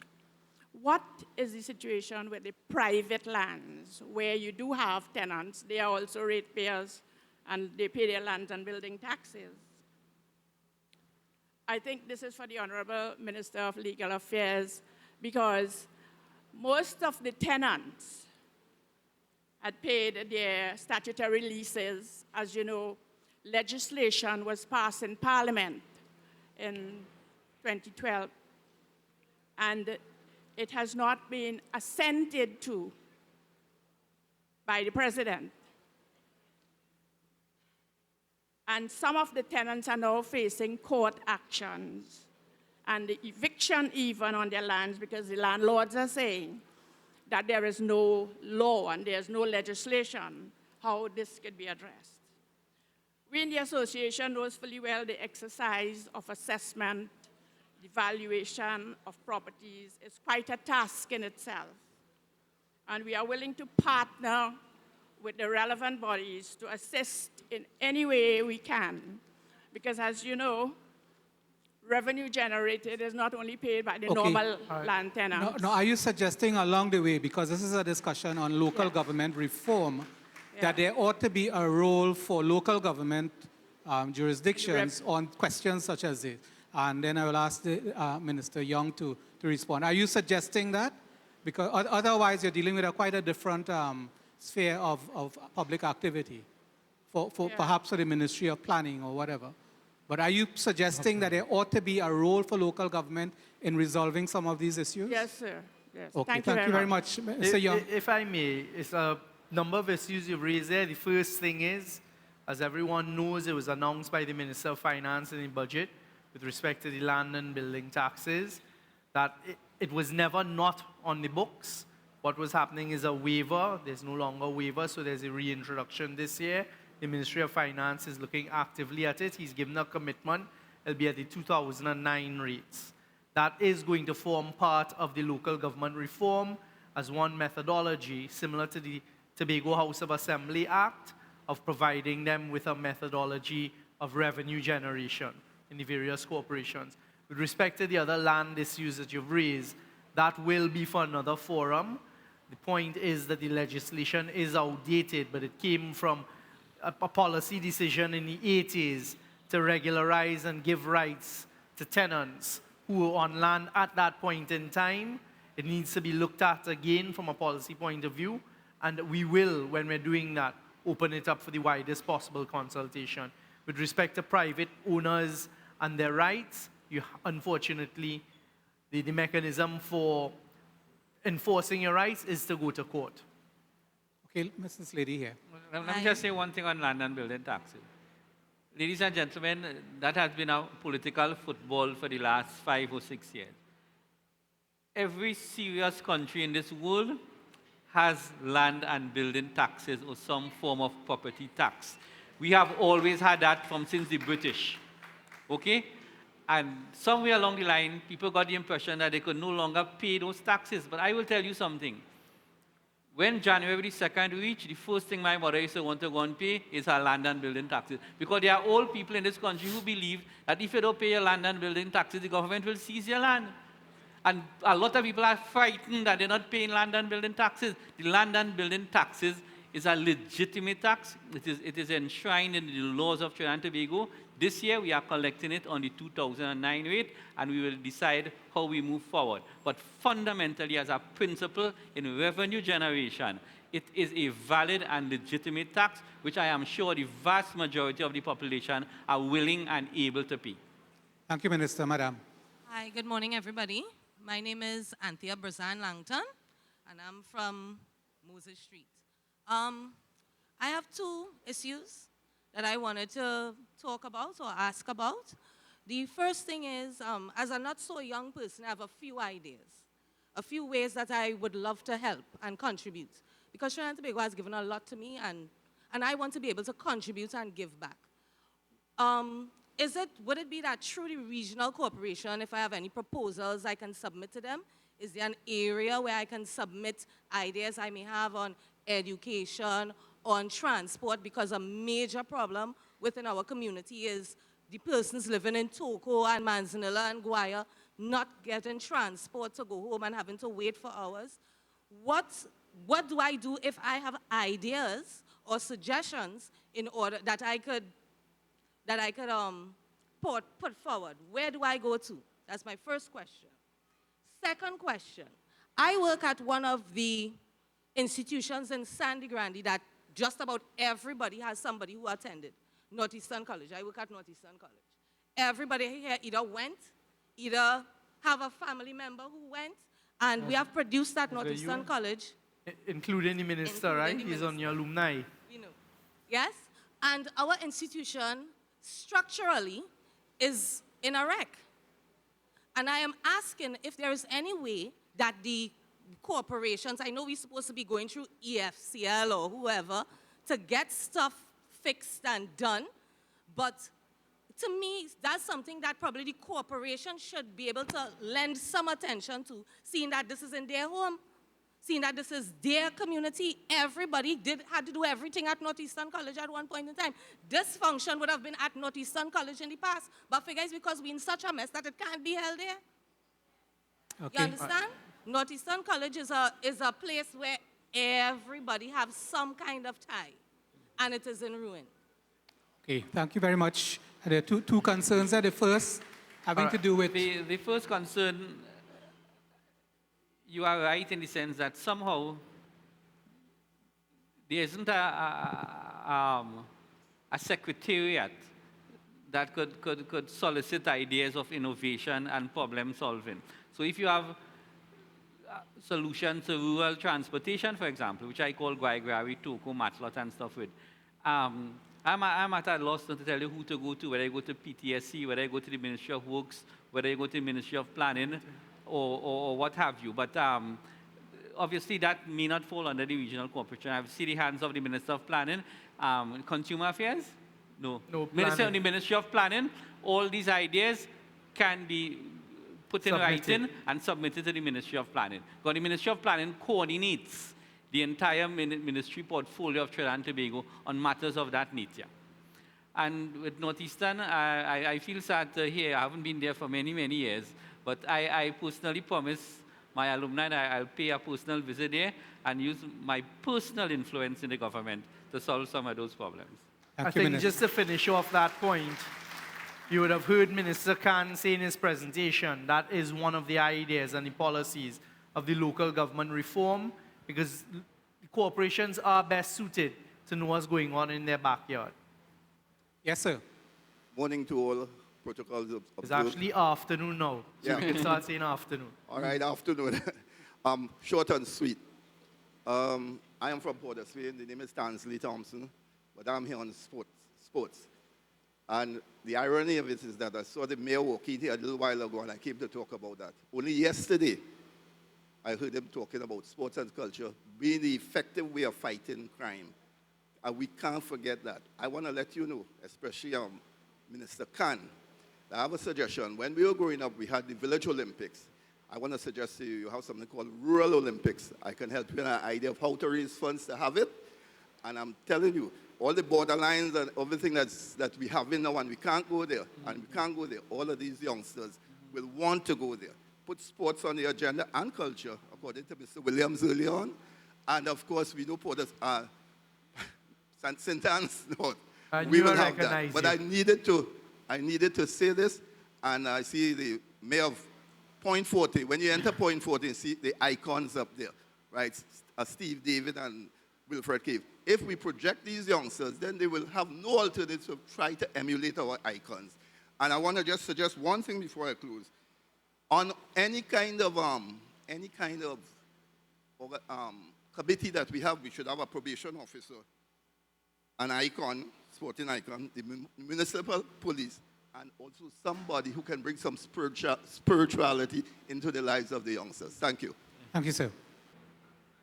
The Ministry of Rural Development has really struck, in my opinion, a very positive chord in Trinidad and Tobago. Because from all our consultation, people seem to be engaged with the idea, especially rural communities. I like to say it has become so popular that I've been getting letters from people of Port of Spain saying they are part of a rural community. So, I mean, just to tell you how engaged this idea is, and I really plan to, on behalf of the government, to do justice to this concept and to really start to roll out some serious plans and programs where we can really improve the lives of rural people. Thank you for that response, Minister. Yeah. And Minister Robinson Regis has asked to be excused. She has another appointment. Very, very quickly, sir, the lines are long. Although I'm from Port of Spain, I'm involved in Beatty's Boxer Road and Little Cora Road and the sports down there. Well, and just to follow up on that point, you would have heard the Honorable Prime Minister speak about during the campaign. That idea you have is in fact an idea he has, and I know he's passed it on to the Ministry of Sports, which is to regenerate throughout all of the rural and urban areas of Trinidad and Tobago a sort of Olympic setting. So that is on the agenda. If this young guy doesn't mind, I would like to ask these two ladies who have been standing there for quite some time to go one after the other, please. Okay. Yes, madam. The Honorable Franklin Khan, the Honorable Mr. Stuart Young, Mrs. Camille Robinson Regis, the Mayor of Port of Spain, Mr. Raymond Timke, students of Guaico High. I'm so happy to see all of you here. The dignitaries that we have here this morning. My name is Annette Brizan, retired principal of Northeastern College, Sangre Grande. And I'm proud to say that Mr. Honorable Franklin Khan was one of my past students. I was going to ask you that question. She was my chemistry teacher in 6th form. Thank you.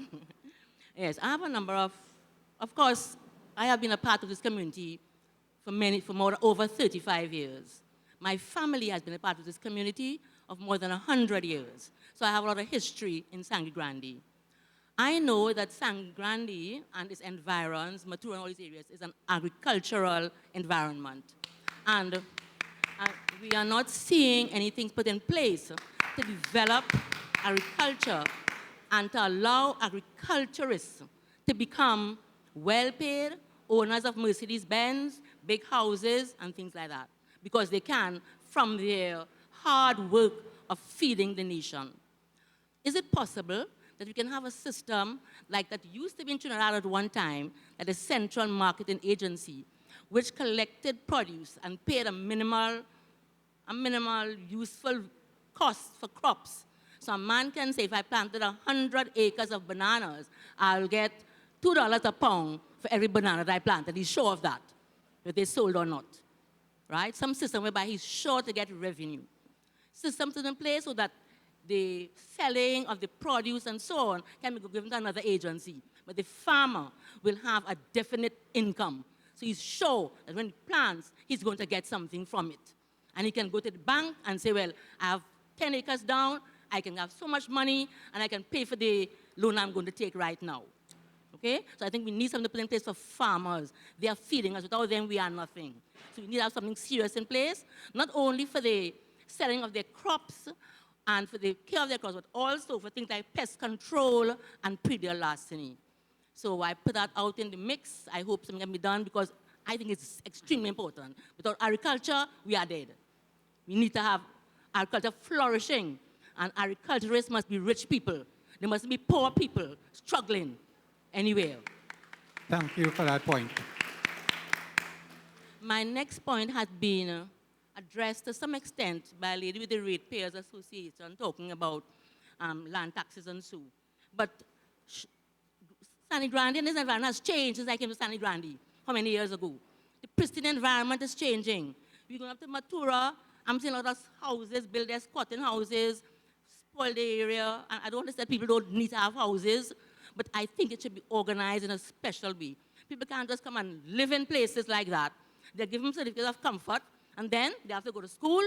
We have to lay down sanitary facilities for them. You have to find schools for children to go to, health facilities. These things have to be regulated and organized. Can we have a system where we can all have, I don't know if it's called organized squatting, I don't know, but something organized. On the stretch, on that area, people are building houses in there like wild. And it is there for a purpose. So we look at the environmental function of squatting in inverted commas, all right? Very, very serious situation. I know people must have somewhere to live, but we should be able to deal with that situation. My final contribution is asking, I'm very thrilled about the ferry from Toco to Tobago, because Northeastern College took part in a fair, an asset fair, many years ago, and their contribution was the ferry from Toco to Tobago. I don't know if Frank remembers that. We had the idea of having a ferry from Toco to Tobago. I would like to know, I have some slightly different ideas for the ferry. It's going to bring a lot of development in the area, and I don't know if that's what my daughter was saying. Is there something we can bring our ideas to you, which may be a little different from yours, but still the same idea of the ferry? Can I see someone where we can discuss that? And just put one little simple idea, probably it's worth something, okay? And I thank you for this consultation. I said I could not have this consultation and not be here, especially one of my past students is here as the Honorable Minister. Thank you so very much. Thank you very much. Just stick up in, because let's take the lady in the back, who's probably very tired, and she has been behind you for some time. You go right ahead, please. Good afternoon, Minister Khan and members of the head table, other children, and all of us who are here this afternoon. I am Victoria Jamat of Boys Town. I have a few issues here, but some were addressed by members before me. Okay, so can you skip those and go to the ones that are not addressed? One of the main one is we need a home. The corporation need a home. When I say a home, we have outlived that home. We need an office, a complex sort of stuff, because we have, disabled people. They come in, if you are blind, if you are, amputee, or you're in a wheelchair, you can't go up the steps to the main office, the corporation main office. Another thing is that meals are transported manually up the steps too, to go up to the hall when they're having meetings, and that is very dangerous. And the building is really a sick building. We have allergens coming through the vent. We have people, sinuses are being acted up, and the staff is sick most of the times. They're not real comfortable in that building. Another thing I would like to see is that the collection of food badge, the money is collected for food badge. This is collected by the ERHA. And I would like to see in this new building, in the office that we'll be getting, that will be placed under the purview of the local government, because it's hundreds of thousands of dollars are collected there. And under the local government, we could have accommodation for lectures, laminating of the badges, and issuing of the badges, everything. We can have that under the umbrella and use that money for the Burgess here. Another thing too is that the old post office, and we have other abandoned buildings, that the vagrants, we have many vagrants here, and they live there, they smoke, they cook, they carry on with their sexual activities, and they are very aggressive to the pedestrians on the streets. We would like to see that, we would like to see that treated with. Okay, last point, please. Right, and on this stretch, I observed there's a big store, a variety store on the stretch coming up, which that will cause a hazard, that will be a hazard for motorists who have to use the shoulder, and it's a target for bandits too. I don't know what authority they got to open that store on the stretch there. All right. Okay. I have other issues, but we have to move along. Now the thing is that we understand that there are people that will have very specific concerns that need to be addressed. But if you can frame those questions or observations in a manner as to suggest how could a reformed local government system address those issues, that would be more useful to the consultation. The MPs are here and the local government representatives are here, and I'm sure you'd want to grab onto them before they leave here this afternoon to address those specific concerns. You're young and strong. Can I just permit this lady to go ahead before you? Yes, madam, you go ahead. Good afternoon, everyone. My name is Barbara Coburn, and I live at Paul Street, Sangre Grande. You hearing me?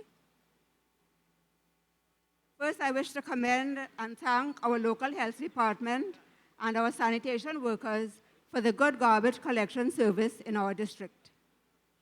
My concern for local government is the collection of household items for recycling.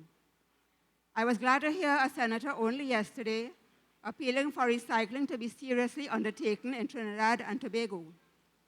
Most items collected at present seem to be soft drink plastic bottles, aluminum cans and Tetra Pak containers, paper and cardboard, all on a relatively small scale. All the other grades of plastic, electronic waste, etc., seem to be mostly neglected.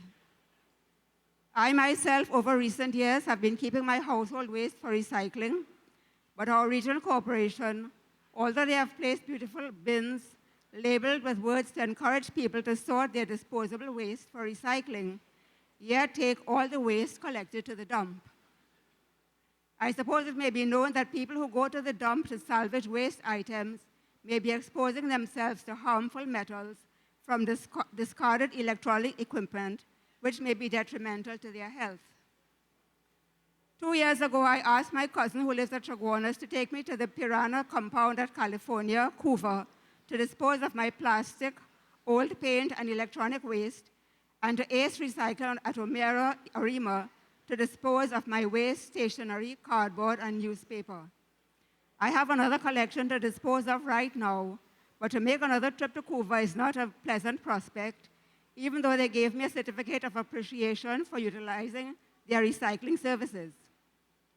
I have met several young people either studying or graduated with a degree in environmental management, now unemployed in their chosen field and frustrated. Their skills need to be utilized.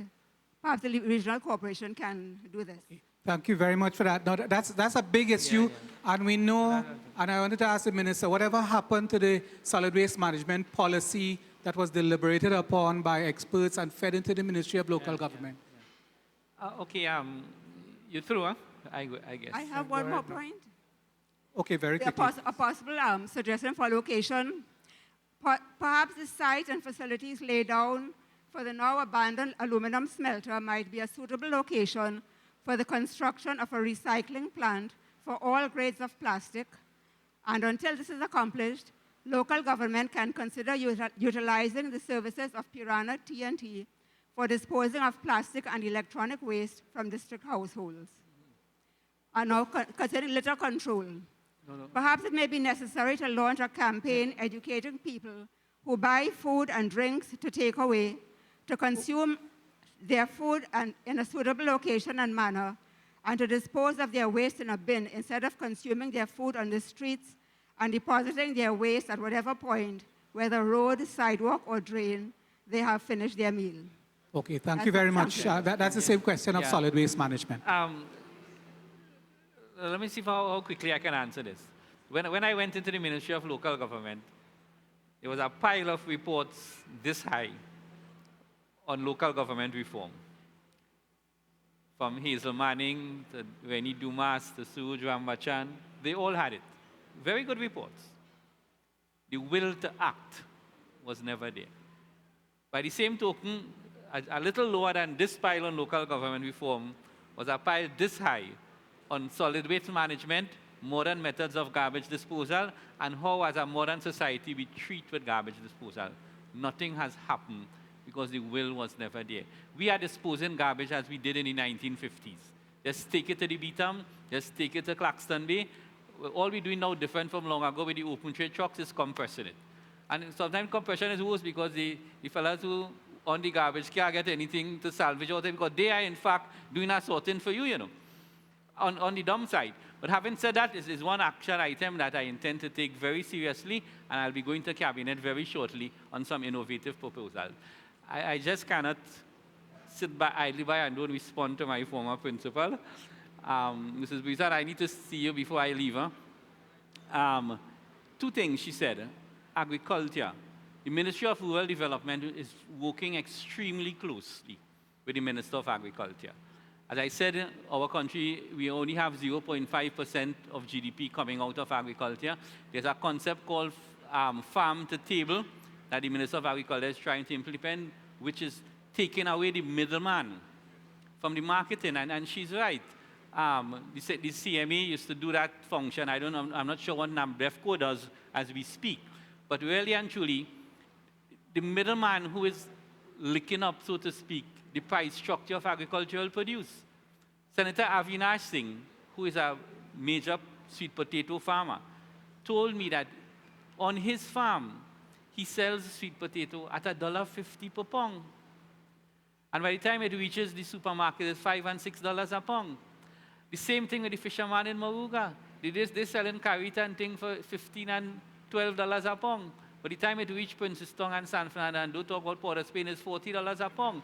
So the value extraction is coming from people who adds no value to the product. And that is where the state's marketing agency of a guaranteed price and packaging will come into play. Ladies and gentlemen, I speak on behalf of the Minister of Agriculture because he's a very close colleague of mine, that we have some innovative agricultural policies to put agriculture at least on the semblance on the right track for quite a while. And just one more point Ms. Bizan made on squatting. I am well aware that the regional cooperation of Sangre Grande and Toco Sangre Grande in particular probably has the highest per capita squatters in all of Trinidad and Tobago. And the reason for that is because there's a preponderance of state lands in this part of the country. However, having said that, the squatter is a poor man, but it still doesn't give you the right to act lawlessly. Okay, and somewhere along the line, the state is now working on a plan to regularize squatting, but at some point in time, we have to put a serious stop to it. Pleasant good day. All members of parliament, all councillors, all elders, and all my members of Toco Sangre Grande. My name is Kaiwa Braffett, and I believe that everyone here knows me. Everyone here knows me, better known as Market Man.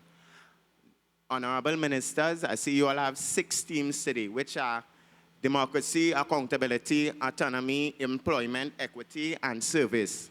Right? I would like to deal with 3. One missing also, transport, because this is the country. Right? I will start with employment. Now, Sangre Grande have a serious problem with employment. There are a lot of educated youths in Sangre Grande. Moms just make the point. There are persons with environmental certificates, degrees in forestry and whatsoever. And we do all that is necessary. Just like the Honorable Khan said just now, he doesn't know who to send the woman to, transport or to PTSC. This is the same thing we're going through. I have a lot of paperwork, a lot of letters I've written to every single ministry in Sangre Grande. Everyone knows this. I have time and date, right? We'll start with national quarries. If you watch, most of the youths between 18 and 30 are not working in Sangre Grande. They are only employing elders. How can you employ someone who is 50 years old? Reiterating your point, you said I'm young and strong. So why not employ me who can give some service to our country, right? How could you put someone who is 55 years old permanent? Everyone knows me, right? Also, Ministry of Work, Transport, County, Mr. Rondon, everyone knows me, my councillor, everybody, Ms. Jennings, everybody knows me, well, except the mayor. But I don't play. Of Port of Spain, that is your worship. Well, that is not in court. Right, sir? Yes. Also, secondly, in Sangre Grande, land and agriculture, which is the most important point. Now, Toco Sangre Grande has been and is the food basket of Trinidad and Tobago for more than 40 years. Now, here where we have the problem.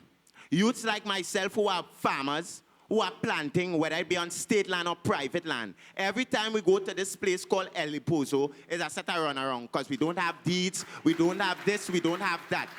How could we build our families or a proper stability for Trinidad and Tobago if we are not getting the proper avenues in which to excel at agriculture? We are the food basket. We never out of food in Sangre Grande. Never out of food. We provide most of the food. We provide over 70% of the food in Trinidad and Tobago. And yet, we cannot get any sort of justice in Sangre Grande. You all always forget us. Always forget us. Now, let me throw a question. How do you see local government playing a role in addressing that concern that you have? Firstly, by not only making decisions within doors, within air-conditioned rooms, excluding the youths especially. You all are making a lot of decisions and excluding the youths of Sangre Grande, and then you all want to say the youths involved in crime. Right? You all are quick to blame the youths for crime. Now, everybody know me, ask them how this work. Hard, every day, Sunday to Sunday. And yet I can't get a deed of comfort. Why? Because grandpa lead this wherever, that's state land, wherever. Then someone who you don't even know from somewhere out of the country, Guyana, somewhere, coming and buying the land and they're telling me it's state land all the time. Or some bulldozer coming and pull down your crops and then it's problem. That's how crime does start. Right. So you're seeing greater interaction between Burgesses and the local government system to have that kind of dialogue going. No, well, we'll really appreciate this. And why I came here today is to make sure that we're not planting a tree and it don't bear. I will really like to see this tree bear. Excellent. But the minister is here listening to you loud and clear. You have any other points? I have one more. I have several, because you all have 6 teams. Yeah, but we have a dozen people waiting. Transport. Now, a lady said it earlier on. We people of the country, you see our roads, especially where I'm living. I'm from Kaiwal Fishing Pond, Yaiwal area. Now, there's a whole heap of food. Now, only people from the outside who had the big money and who could afford to have transport and big vehicles. The other day we had a protest, which you all may observe, right? Our roads are terrible. Up to this day, since I born, we never had a taxi stand. Never had a taxi stand. I had to pay $20, and where I dropping out, I still had to walk for 2 hours and something. Ask anybody here. Through the bush. When you all could provide PTSC buses, well, let's say, 3 services a day. Whether it be Matura, Toco, Blanchishes, North Mansan, Mayaro, anywhere within the community, Fishing Pond, Kaiwal, we will really appreciate that, especially the youths who are trying to make something of themselves. Because, as I reiterate my point, there are a lot of educated youths in Sangre Grande. And why we have to leave town? Why we have to leave here to go in town? You know where was my last work? And I left AGC, working with the lady that... Anyway, right, and I left it. I wouldn't go into that, but I am serious. And we have facts and dates and time. Look my diary there. I have every single thing. And what I cannot take, we are fed up of talk in Sangre Grande. We want action. Action we want in Sangre Grande. Thank you very much. We have a few, any responses to what he said before? Just a quick response. This meeting was local government reform, not rural development. I spoke about rural banking. I spoke about rural housing policy. We having a rural transportation policy. Actually, I'm carded to meet with the Minister of Works and PTSC next week. I want them to show me what is their rural transportation network looks like. And obviously we'll see a lot of gaps in it. And I will be coming up and then as part of government policy to say under rural transportation, the PTSC is mandated to have a service to the following routes. And that is why the Ministry of Rural Development was created, to have oversight of delivery of services to all rural communities. So in other words, if I want a rural policy for transportation implemented, the PTSC cannot say no. Okay, and we were going to bring back that because the focus is, and I don't want to take too much time on it. If PTSC's mandate is to make money, they will want to run down the bus route day and night, every half an hour, because the buses will be filled. They will not want to send a bus into Kaiwal. However, as a matter of national policy, we will be telling them Kaiwal needs a service 6 o'clock in the morning and 4 o'clock in the evening. I mean, you can't run it on the hour every hour. You have to be reasonable. Okay? But we will be coming up with a rural transportation policy and a rural transportation schedule. Okay? And I call on the chairman of this corporation to come with me as to where these areas are, whether it's Kaiwal, whether it's Mayaro, whether it's Moruga, whether it's Mayo, whether it's Vancouver, and what have you. And well said. And then one final point on land tenure. We know that is an issue with the Ministry of Agriculture, Lands and Marine Resources, and the Minister is taking personal attention on that. Okay, thanks. you. One statement, I appreciate that, and I do hope that we'll really bear fruits. Yeah. However, But I like your analogy about planting the tree and you want it to bear fruit. take a look. I just want one last point. Take a look of everybody who is here. 95% of the persons that here present right now are over 35 years old. Okay, next. Good afternoon. And you will reach there one day. Good afternoon. My name is Sheldon Bishop from Toco. And my question and comment is on the municipal policing. They say 100 strong police, right? What safety will be put in place to ensure that these 100 police wouldn't be corrupted like some already there? One, two. On the small and medium contractors, on the reform, what safety will be put in place to ensure that the small man will have the same opportunity, not so much as the big man, but will have the level playing field, because as it stands, nobody knows really how to get a contract in this country. All we just see is 4 men appear in an area, and we hear a contract given out. And sometimes the man who get the contract, he never did. But he don't have a friend who given him the contract. What safety is going to be put in place that the small man will be able to register with the corporation when it comes into effect and will be able to get, I don't even know the word for it, but fair play in Well, thank you very much. Municipal policing and transparency in the awarding of contracts, and finally a point that he made in passing, which has to do with perhaps a level of positive discrimination in favor of the small and medium enterprises in the districts. With regards to municipal police and corruption, obviously the most we can do is have a robust screening exercise as to who you recruit. I mean, it is a risk that we are exposed to as a national society. So if you are telling me on the average corruption is so rampant in Trinidad and Tobago, that on the average, if we recruit people from the national community and the chances that they will be corrupt, something is fundamentally wrong with this country. You understand? But what I'm saying is that the screening process, you'll have certificates of good character.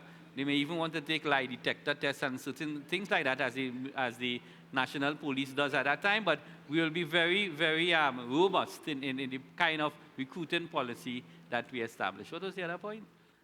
Small contractors, medium contractors, again, there's something called the Fair Share Program, where that is designed through the Ministry of Labor and small enterprises to have an opening for small contractors. Obviously, the system will be skewed towards large contractors. And let me quote a good example. A small contractor has no capital, okay? You give him a blight on the first contract, but you know the state is very tardy in paying. So if the contract is worth $200,000, when he gets his advance payment of $20,000, that cannot go to any length of the contract. So what will happen now is that he will be doing certain part of the work, sending an invoice, waiting to payment to fund the contract. And then the other contractor, who is bigger, has the cash to finish off the contract, and they will say, wait, well, this man didn't perform, and this one performs. So there's a lot of issues about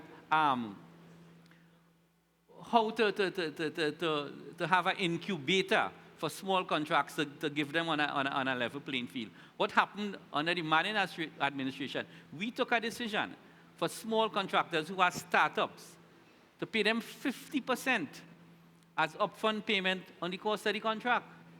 Regretfully, a lot of them walk with the money and you never see them again, you know. So it's all nice and well to say you want to try to help certain categories of contractors, but there are risks involved. Thank you for that response, sir. Good afternoon, everybody.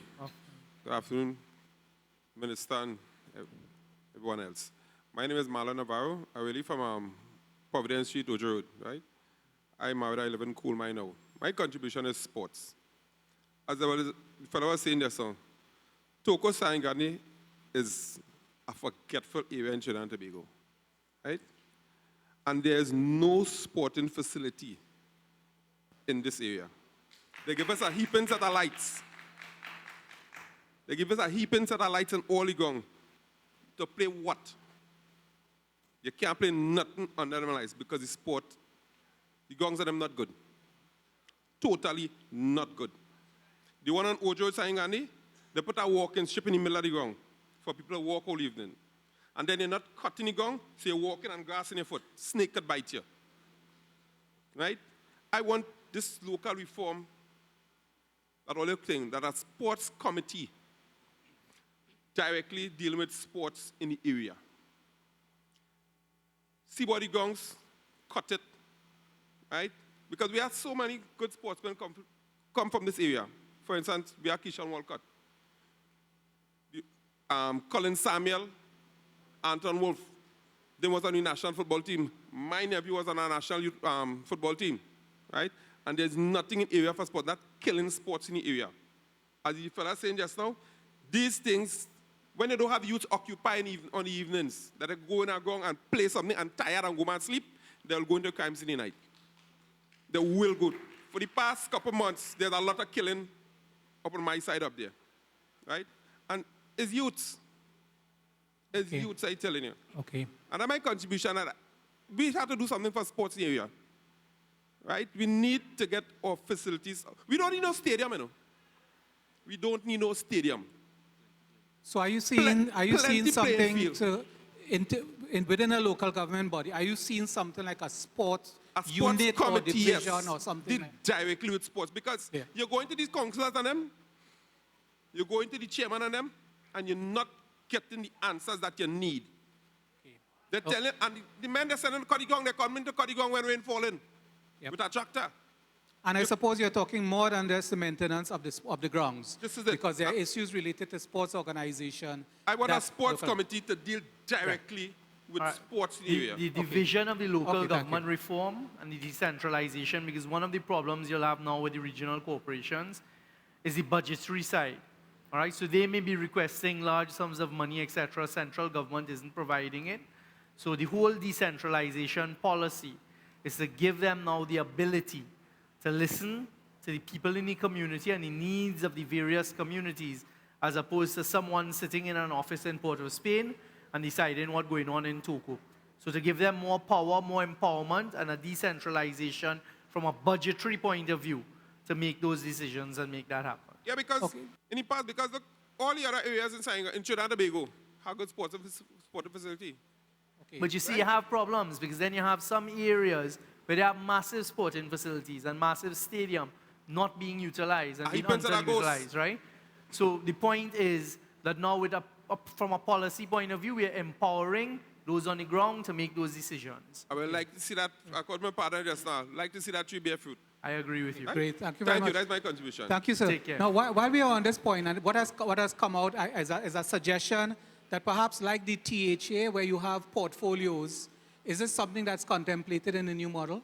It's contemplated, but we cannot transpose the THA Act, in its entirety to the regional corporation. But as we speak, local recreation gongs fall under the jurisdiction of local government. The fact is resources. And the guy is right. When I fly over Trinidad at night, I see all these gongs lit up. But when you check the gong itself, the bush high so you're spending millions of dollars to put lights, and somehow or the other, the resources not available to cut the gong. And that is where the empowerment of local government will have its focus on. And a sporting committee, to me, is a valid idea. So let's proceed, because we want to wrap up at 1. Yes, let's and move we want along to get quickly, all these, please. Senator, the Honorable Franklin Khan, Minister of Local Government and Rural Development, Minister of State in the Office of the Attorney General and Legal Affairs, Minister Stuart Young, our members of Parliament, our mayors, councillors, our CEO, and our chairman. Pleasant good afternoon. Mr. Minister, you have said one of the measures in your local government reform would be the collection of land and building taxes by the regional corporations. Now, when we think about the city of Port of Spain or the city of San Fernando, where it is highly commercialized, or Cuba Point Lisas, where it is heavily industrialized, you will realize the collection of land and building taxes here will mount in millions. Whereas the collection of land and building taxes here in Sangre Grande might be just a few 100,000. How are you going to make up for that shortfall with respect to these city of San Fernando, city of Port of Spain, and Sangre Grande, and other local government areas? I also want to touch... Let's deal with that one first, right? Yeah. The first thing is, from a policy point of view, decisions have not yet been finalized as to how those land and building taxes would be collected by the various corporations, whether it would be a BIR office or the equivalent in each of the corporations. But we do recognize the issue that you've raised. We do recognize there'll be a disparity as the revenue generated from the different corporations, and we're working on that. So it is not going to be that a certain corporation, for example, where Point Lisas is, and there are millions coming in as a result of their industrialization, that they get to hold on to that. And then others like Sangre Grande, etc., who may be more of a less commercialized area suffer. So that is under active consideration. Thank you. I would also want to know, Mr. Minister, if you are adopting the Tobago House of Assembly model, where the Tobago House of Assembly, they get 4% of the national budget as their budget. So let us say 4% of 60 billion, that is, what, 2.4 billion? I want to know, because in Tobago it's about 50,000 persons. Sangre Grande is about 300,000 persons. How do you make up for that, that shortfall? Well, I would want to know. Well, actually, that ties into the point I was just making. That, too, is part of the whole policy decision-making, whether it would be a percentage for all regional corporations of the national budget, and then, depending on the size of the amount of the population per corporation, you then start to distribute, etc. Yeah, and let me just make this point about this THA model. We are looking at the THA model because there are certain deliverables in there, and the delivery system seems to be superior to what we currently have in Trinidad. It does not mean that we are going to implant the whole thing in its entirety. Tobago is unique. Tobago is a different island. And through the THA Act, it was negotiated with the powers that be in Tobago that they will get 4.5% of the national budget. That matter does not arise here. So we're looking at the administrative and the service delivery component of the model. It has nothing to do with the revenue generation side. Right, so Honorable Minister, you have said that you may look at reducing the number of regional corporations. If that decision is taken... No, I did not say that. I said it's a matter for consideration in the consultation. I was very particular. I have no views on the matter. As we currently speak, there are 14 corporations. It is your judgment call to propose to us whether you feel it should be reduced or not. Because you see, I am thinking, if that should happen, I would want to know what will happen to the workers. Well, there'll be so many vacancies under this new structure. The issue of redundancy does not arise. Even with the old structure, the regional corporation are so understaffed, it's ain't funny. Okay, so I cannot see any issue of job security being put into this discussion. Okay, sir. And then you're highly critical of the work ethic of the people in the regional corporations. And I remain so. And I am saying that we need to understand what would motivate workers. There probably are factors that are demotivating them. I am also saying that whenever there are negotiations with local government or the government with the unions, there are factors that are taken into consideration. For instance, a man might be given a task, 400 meters, let us say, to cut or to clean a drain. But he might be there on the job at 5 a.m. in the morning or 5:30. So if he finishes at 9 and he does that amount, what about the URP workers? They start in at 7, finish at 2, and they might do 100 meters. Yeah. So I am saying, Mr. Minister, we need to look at all the factors that may influence certain decisions. And we need to be very particular because... So you are councillor? Yes, sir. Please do not try to justify the lack of productivity as we currently No, speak no, in the sir. regional corporate. You all are the leaders. You all are the leaders. Management is responsible for productivity in any organization. I am not justifying anything, sir. I am saying what is happening because there are negotiations with the union. And if the union say, look, a worker could do 400 meters, and if he finishes that by 7, 9, or whatever. You know, I'm not justifying. But that's a minority of workers. They're on task jobs. I'm speaking generally. But proceed. Right. So I am saying that we need to look at all the factors because it may be happening at your head office too. What is really creating that problem? And there, for instance, look at the Sangre Grande, that office we have there, it is not conducive to good, you know. So we need to look at all the factors, Honorable Minister. Okay, sir. I thank you very much. Thank you very much. Let's move along quickly, please. Yeah. Good afternoon to everyone, honorable leaders, distinguished ladies and gentlemen. Minister, you might want to have my number. I also went to Northeastern College, and my number is 707-1556. And I say this based on some of the comments, especially in relation to transport. But my passion here this morning is about the children. And I see children here right now, students Form 6. And I want to talk a little bit about education and how the playing field is not level, and in relation to what would be our role in local government in relation to education in the zone. Because education is the key to come out of all the humbugs that we have anywhere in the world. And when I look at it, I can tell you off the bat, I haven't heard a single person mention anything about the students and certain disabilities. And I will tell you the cry right now. And that is what I want to know. What will be the role, since we're talking reform in terms of local government? The good news, and I'm cutting you across here because of the time we're running out of, but the good news is there actually is a national educational consultation forum taking place, and those comments would be more suited to it. So I'm asking you to make sure that when that kicks off under Minister Anthony Garcia, you're there saying it. From a local government point of view, all that is envisaged is that the maintenance side of the schools will be given to the corporations. You cannot have broken across government policy to do with education per corporation. So when the education consultation starts, that will be the appropriate forum for that side, but the maintenance will be dealt with by local corporations. Okay, I want to bring the points. Just for information's sake, Honorable Minister, you asked about how many secondary schools. I said 18. We have 45 primary schools also.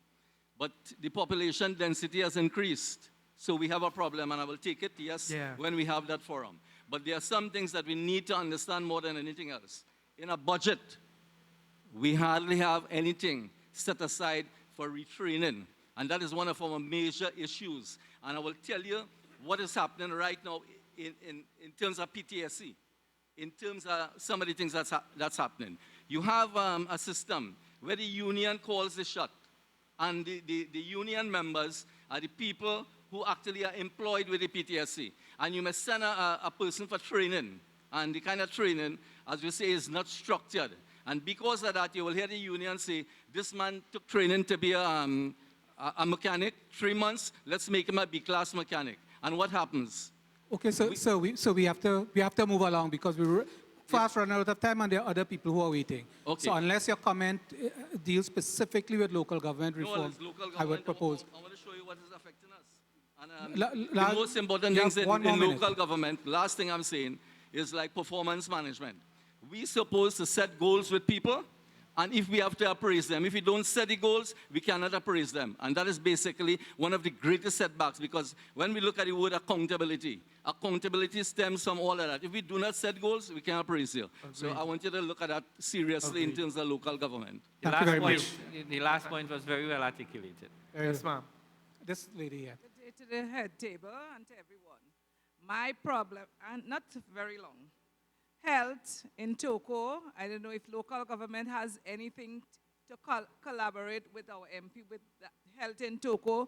We don't even have a maternity ward in Toco. Sometimes you have to make your children on the road. Our health problem is very, very bad.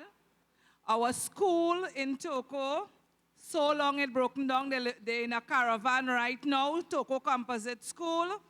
That is very bad. Employment, please. Ecotourism, let us go to that. Our nature trails, our waterfall. We're looking for employment for our youths.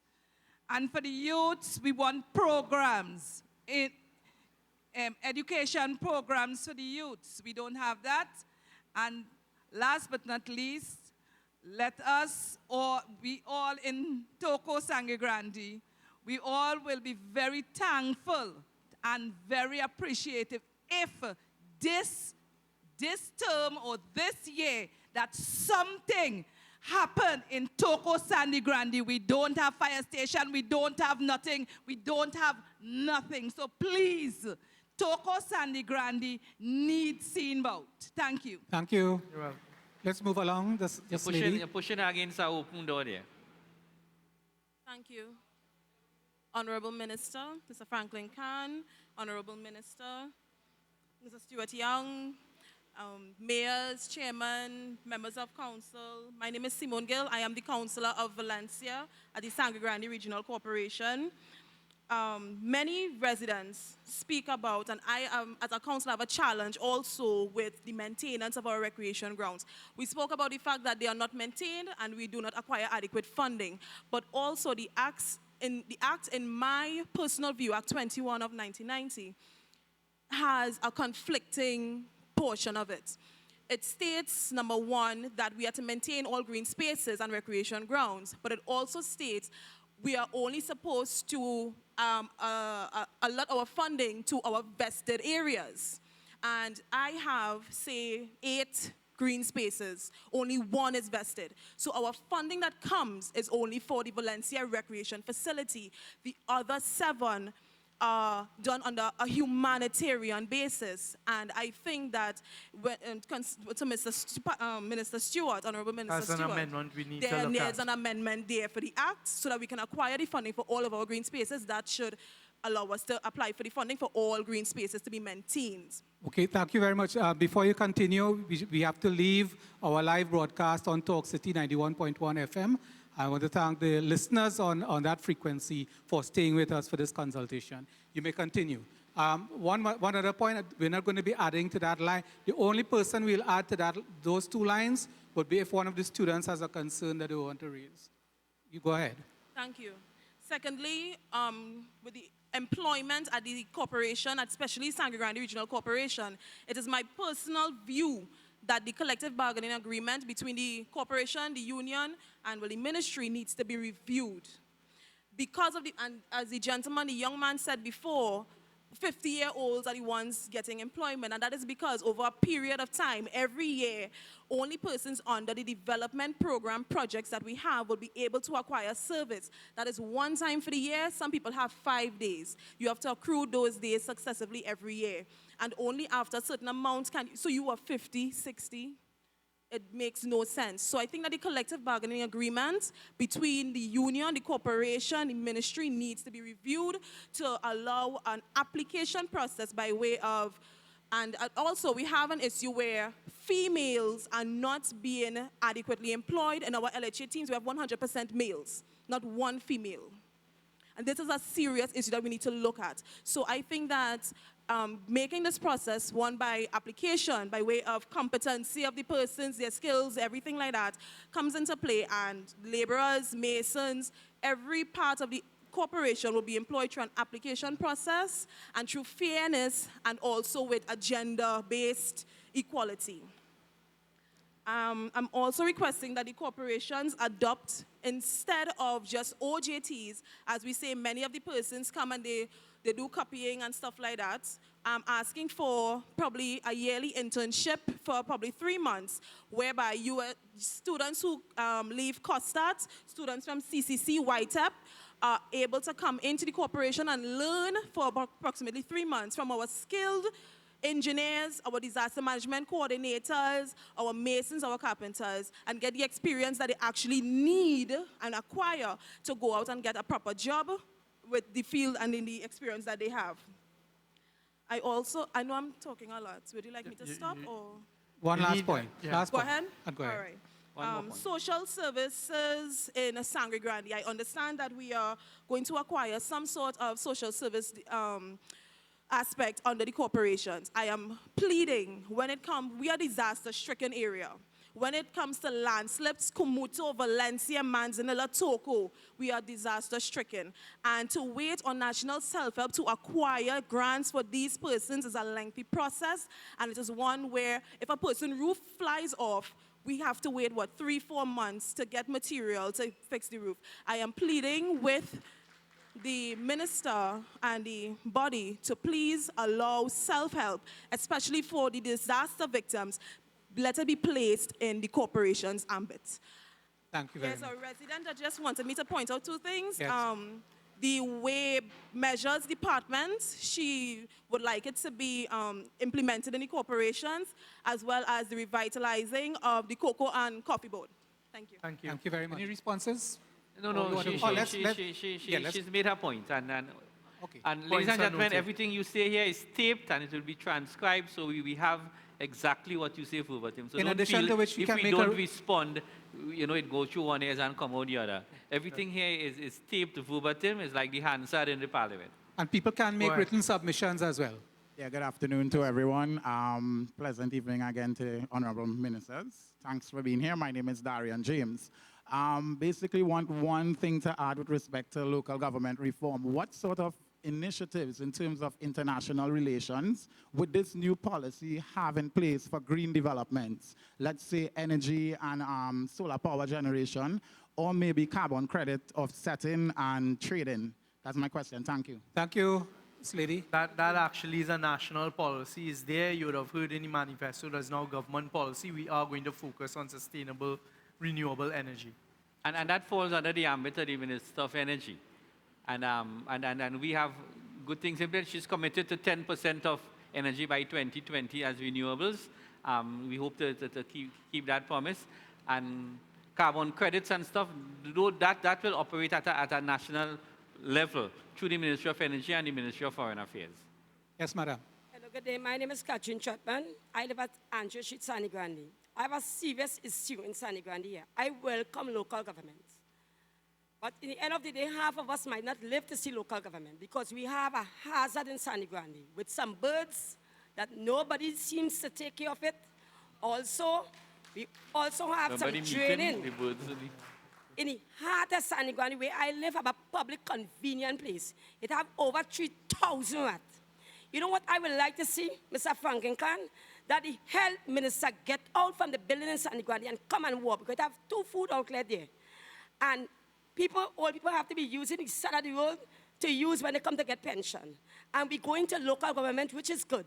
But at the end of the day, I listen to a minister, a councillor speak about money and money and money and health hazard in Sangre Grande. It is not bad, it is very bad. I have to call into the radio station. I have to call to every outlet. I have to make noise to the Lucia Corporation to come to clean that public convenient place. I live in the heart of Sangre Grande, and I'm telling you, half of us might not live in the heart of Sangre Grande. See the problem that we have in Sangre Grande here. The pavement is mashing up. Old people fall down on the pavement.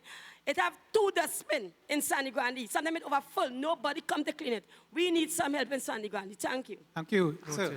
Hi, good afternoon to the panel. My name is Adish Narayan Singh. I am a public health inspector at Atchison County.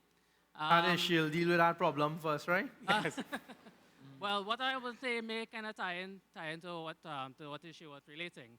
Like I said, well, first of all, I just want to commend the ministers, everyone here who arranged this.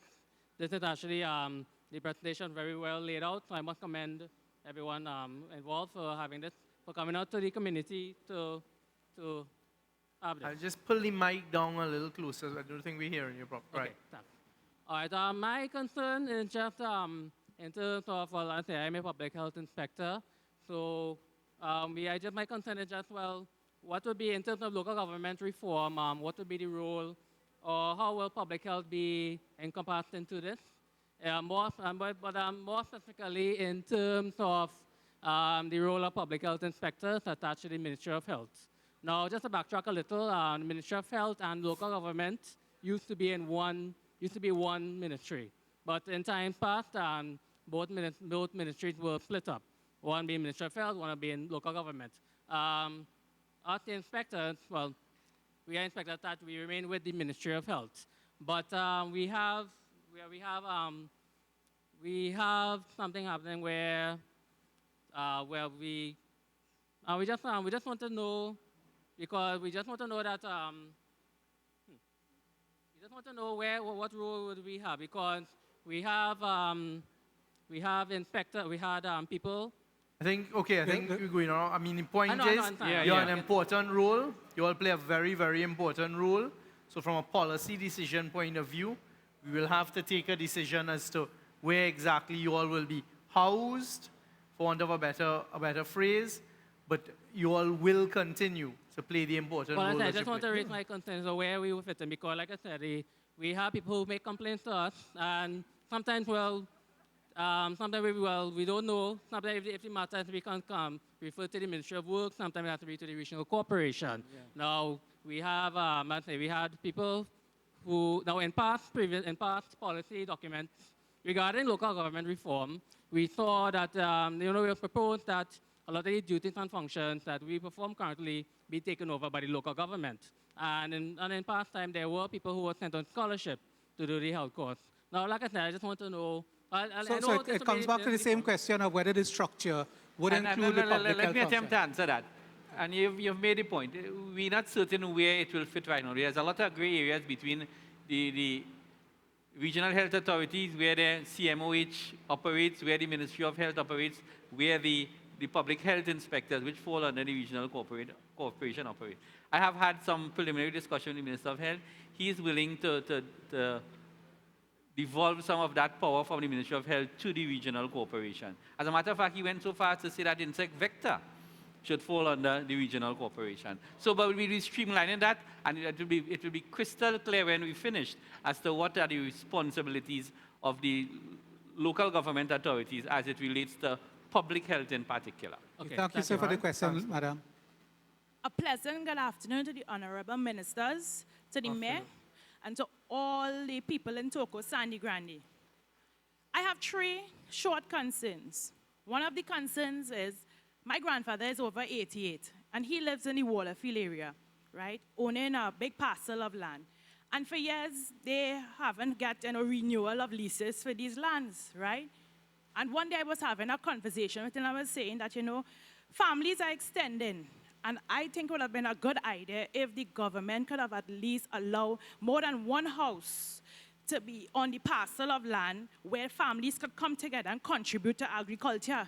Because you have one house, one person, with 17.5 acres, 20 acres, and nothing going on. And we want to boost agriculture, And there's young people who have the innovative ideas and skills to make this happen, right? And that is just one of my contributors in terms of the agriculture part of it. The other thing is, I heard you mention before that the allocation of money when it comes to the small contractors and the large contractors, the problem is financial settings to get the project on the go, because the large contractors will have the money. But why not, if somebody is starting off, let's say young people or somebody new is starting off in this business venture, have them under the wings of the large contractor where they too could still have something to do, right? And don't have it for the large contractors alone. You have to spread it out. How I will get the experience if I want to go into this business because I don't have the money. It is going to be a tiered system. It may not be done legislatively, but certainly via moral persuasion. So you're going to have your small, your medium, and your large-term contractors. With the small contracts, it will be under a certain amount of money, etc., and people will have to pre-qualify. I'm saying, yes, all that is good, but we want value for the dollar too. We don't want all these small contractors and they can't do the work. Well, so I'm saying that if the large contractors, the young people who could be under them, but they can share in it, it will be a better idea than just having one person having this contract over and over again. And you want to have a reform and it's just one set of people right through.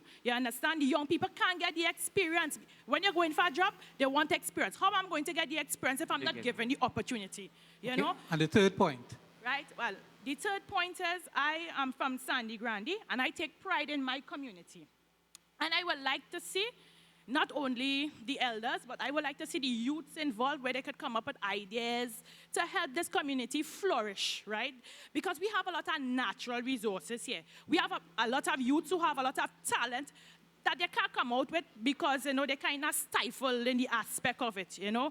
And I want to see the environment blossom in terms of road infrastructure, the healthcare with the birds that Ms. Katian raised. That is a major health issue. When the birds put their drop-ins and that dries up and the dust flies in the air and you inhale that and that goes into your lungs, that is a major health issue.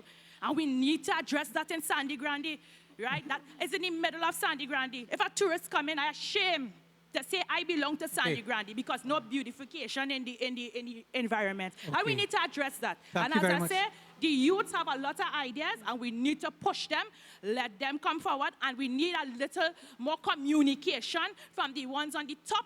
Communicate with us. We know things are a little tight, but if you communicate with us, we will be able to understand. Thank you very much for your points. Good afternoon to the head table and neighbors and friends of Sangre Grande. My name is Eltina Robinson, and I am coming from the beautiful village of Salibia, a tourist attraction. Right now, it's a zone.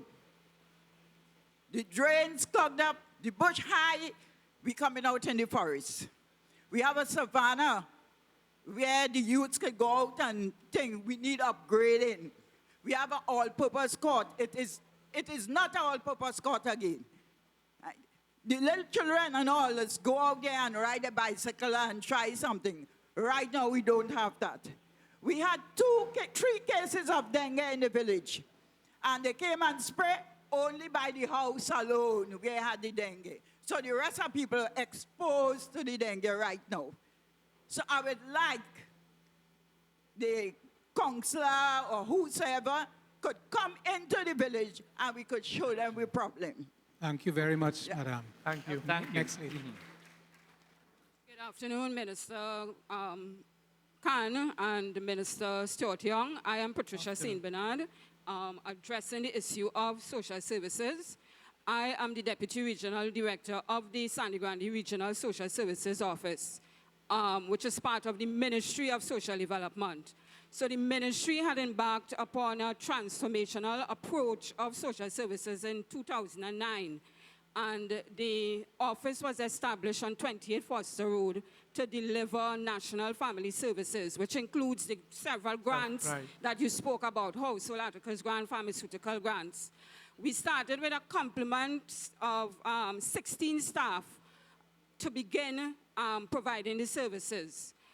For 2 years, the modeled work, a social worker was assigned to each district because, as you know, we have about 8 districts, including Cumuto, Manzanilla, Valencia, the Sangre Grande environment, Toco, Beach, and so. So a social worker was assigned to service each district to work along with the Sangre Grande Regional Corporation, including the counselors for the various districts, providing the services and doing needs analysis, developing outreach program, and so. After 2 years, and because of uncertainty and short-term contract, most of the social workers migrated to other ministries. Some returned to their substantive posts. We have 1 social worker remaining, and I have her here with me, if she can just stand, Ms. Edris Gabriel, who services the Sangre Grande environs. We are making a plea. After several requests, I have made several requests to our Human Resource Division in Port of Spain, because at our level, we are not responsible for recruitment and selection of staff. So I propose to re-establish the agency to its original state, whereby a cadre of social workers will be employed or sent to the office along with social work assistants. So we can ensure that the delivery of services reach the Toco areas, the Cumuto and Manzanilla area, those areas that are not, that do not have a social worker currently to service. So we can effectively deliver the services for the Sangre Grande Regional Corporation under the reformation of local government. Thank you very much. Let me come in here, please. So you are saying you had 17 officers in 2009 when this When they started the Started program this. in Sangre Grande, is And dwindled then down you now. know you're down to one. Well, the 17 officers is a breakdown of 6 social work officers, 3 social work assistants, and administrative staff. So the critical staff, core group that we need now are the social workers. All right, as the person in charge of social service delivery in Sangre Grande, what is your opinion? Do you think it will be better served if you were part of the Sangre Grande Regional Corporation with a full complement of staff serving the people of the Sangre Grande Corporation and reporting to the mayor or to the council? But that is what I'm proposing. Well, thank you very much, That is what I'm ma'am. proposing. Thank you very much. As soon as That's possible. an important point. Thank you very much. And so the final word from the floor is going to come from these 2 young ladies who are students of Guaico Secondary. Come up closer to the mic. Go right up to the microphone. Good afternoon. All protocol observed. My name is Akasha O'Brien. And my name is Shanasi Gomez. And I only have one question. How will local government reform deal with the improvement of social services in my community? Say that again? Yeah, we didn't hear you. How would local government reform deal with the improvement of social services in my community? You just got your solution. You just got the solution from the lady there. The government spends a tremendous amount of money on social programs. The Ministry of Social Services budget is about $3 or $4 billion a year. What is happening is that the administration of the programs doesn't reach out to the people who are most in need. And it is absorbed in a lot of cases, corruption. Food cards, for example. We know of incidents where there are people who have university degrees, they are police officers and what have you, and they have 2 and 3 food cards in the home. And where the food cards are not reaching the people that are deserving of it, because there's corruption in the system of the social service delivery. Now, while we may not be able to wipe out corruption in its entirety, what we feel, if we have a system that comes through local government, the chances of it reaching the people who are in need will be significantly increased. Thank you. The next young lady. Thank you for answering our question. I would like to know if I can have my photo taken with you before you leave. Okay. With a smile or without a smile? With a smile. All right. Okay, there will be a lot of selfie opportunities. This gentleman is insisting, and he is the one who has been waving his hand in the back. All right, last asking question. people to be brief, so you have to be very brief. No, we're recording, so you have to speak. You have 1 minute. Yes, good day, sir. Gentlemen. Afternoon. My name is Dexter Chan, live in Sangre Grande. My boss, Mr. Rondon, is a hard worker like myself, right? Yes. I just work and I just take dignity in my work. Since 1988, I work with the county council, but it had some mishap, right? But nevertheless, what we want to see in Grande, you see my drains, I love Grande. So you see the drains and the birds. You like Royal Castle, Mr. Tema? Well, right. But if you see Royal Castle, bird shit, it fresh. The place in a mess. You will see cockroach and rat running all about the place. I just see about shops at Canapo, right? That is in the heart of Sangre Grande. That is in my tongue. I just tell everybody that. All the businessmen know that. When you see I sweep a drain and I clean the drain, all by Mr. Maraj go sheet, that'll be clean. Grande is my tongue, and I want to see my tongue good. And I want, by the help of all you, Lego someone in the corporation. Let Mr. Rondon see about Grande and Toco, please. I'm begging all you. This place, Okay. Mr. Rondon is Right. a hard worker. And Okay. I just work hard because I love to work at the man. Great. I love to work. Okay. Right? Thank Since you very much. 1988. Thank you very Mr. much. Keep Minister. Sangre Grande And clean. One more thing. Is the message. One more thing. Only give me 5 acres of land. Let me start to plant some garden, please. Yeah, okay. But Grande, you know what I'm telling you? It have hard-working youth men. I like to work hard and I like food. I like my belly. I don't make joke with that. So if you look at organize a 5 acre land for me, it's all well and good. Give me some planting plant. Give me something. Let me plant it up. Okay, thank you. Abracadabra. Well, that brings us to the end of these proceedings. The minister is going to have the final word.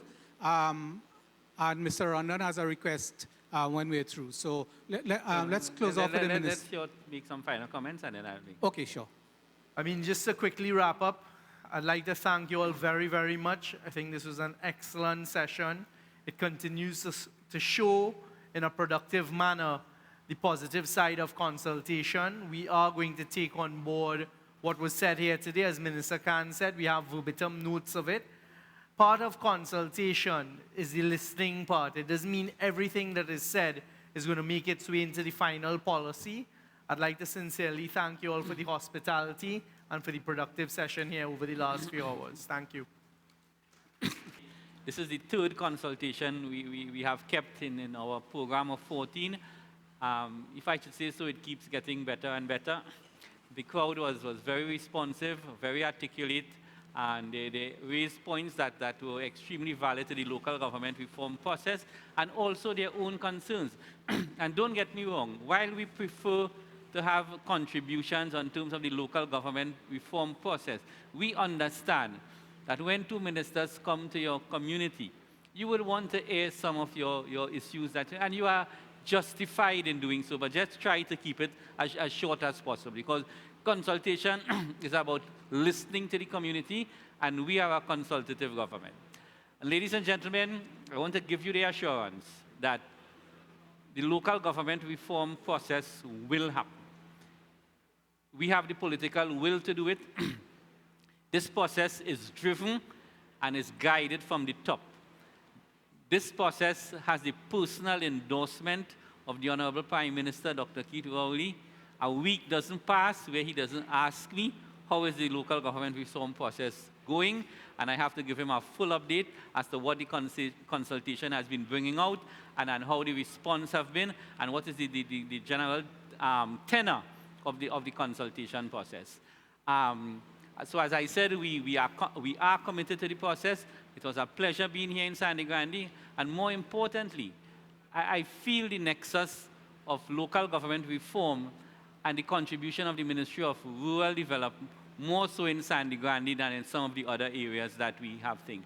So you all have two bites at the cherry in Sangre Grande. Local government reform, which will be obviously to your benefit as a corporation, and you also have a second and probably bigger bite at the cherry in terms of when the Ministry of Rural Development rolls out its program for national rural development on a national-wide scale.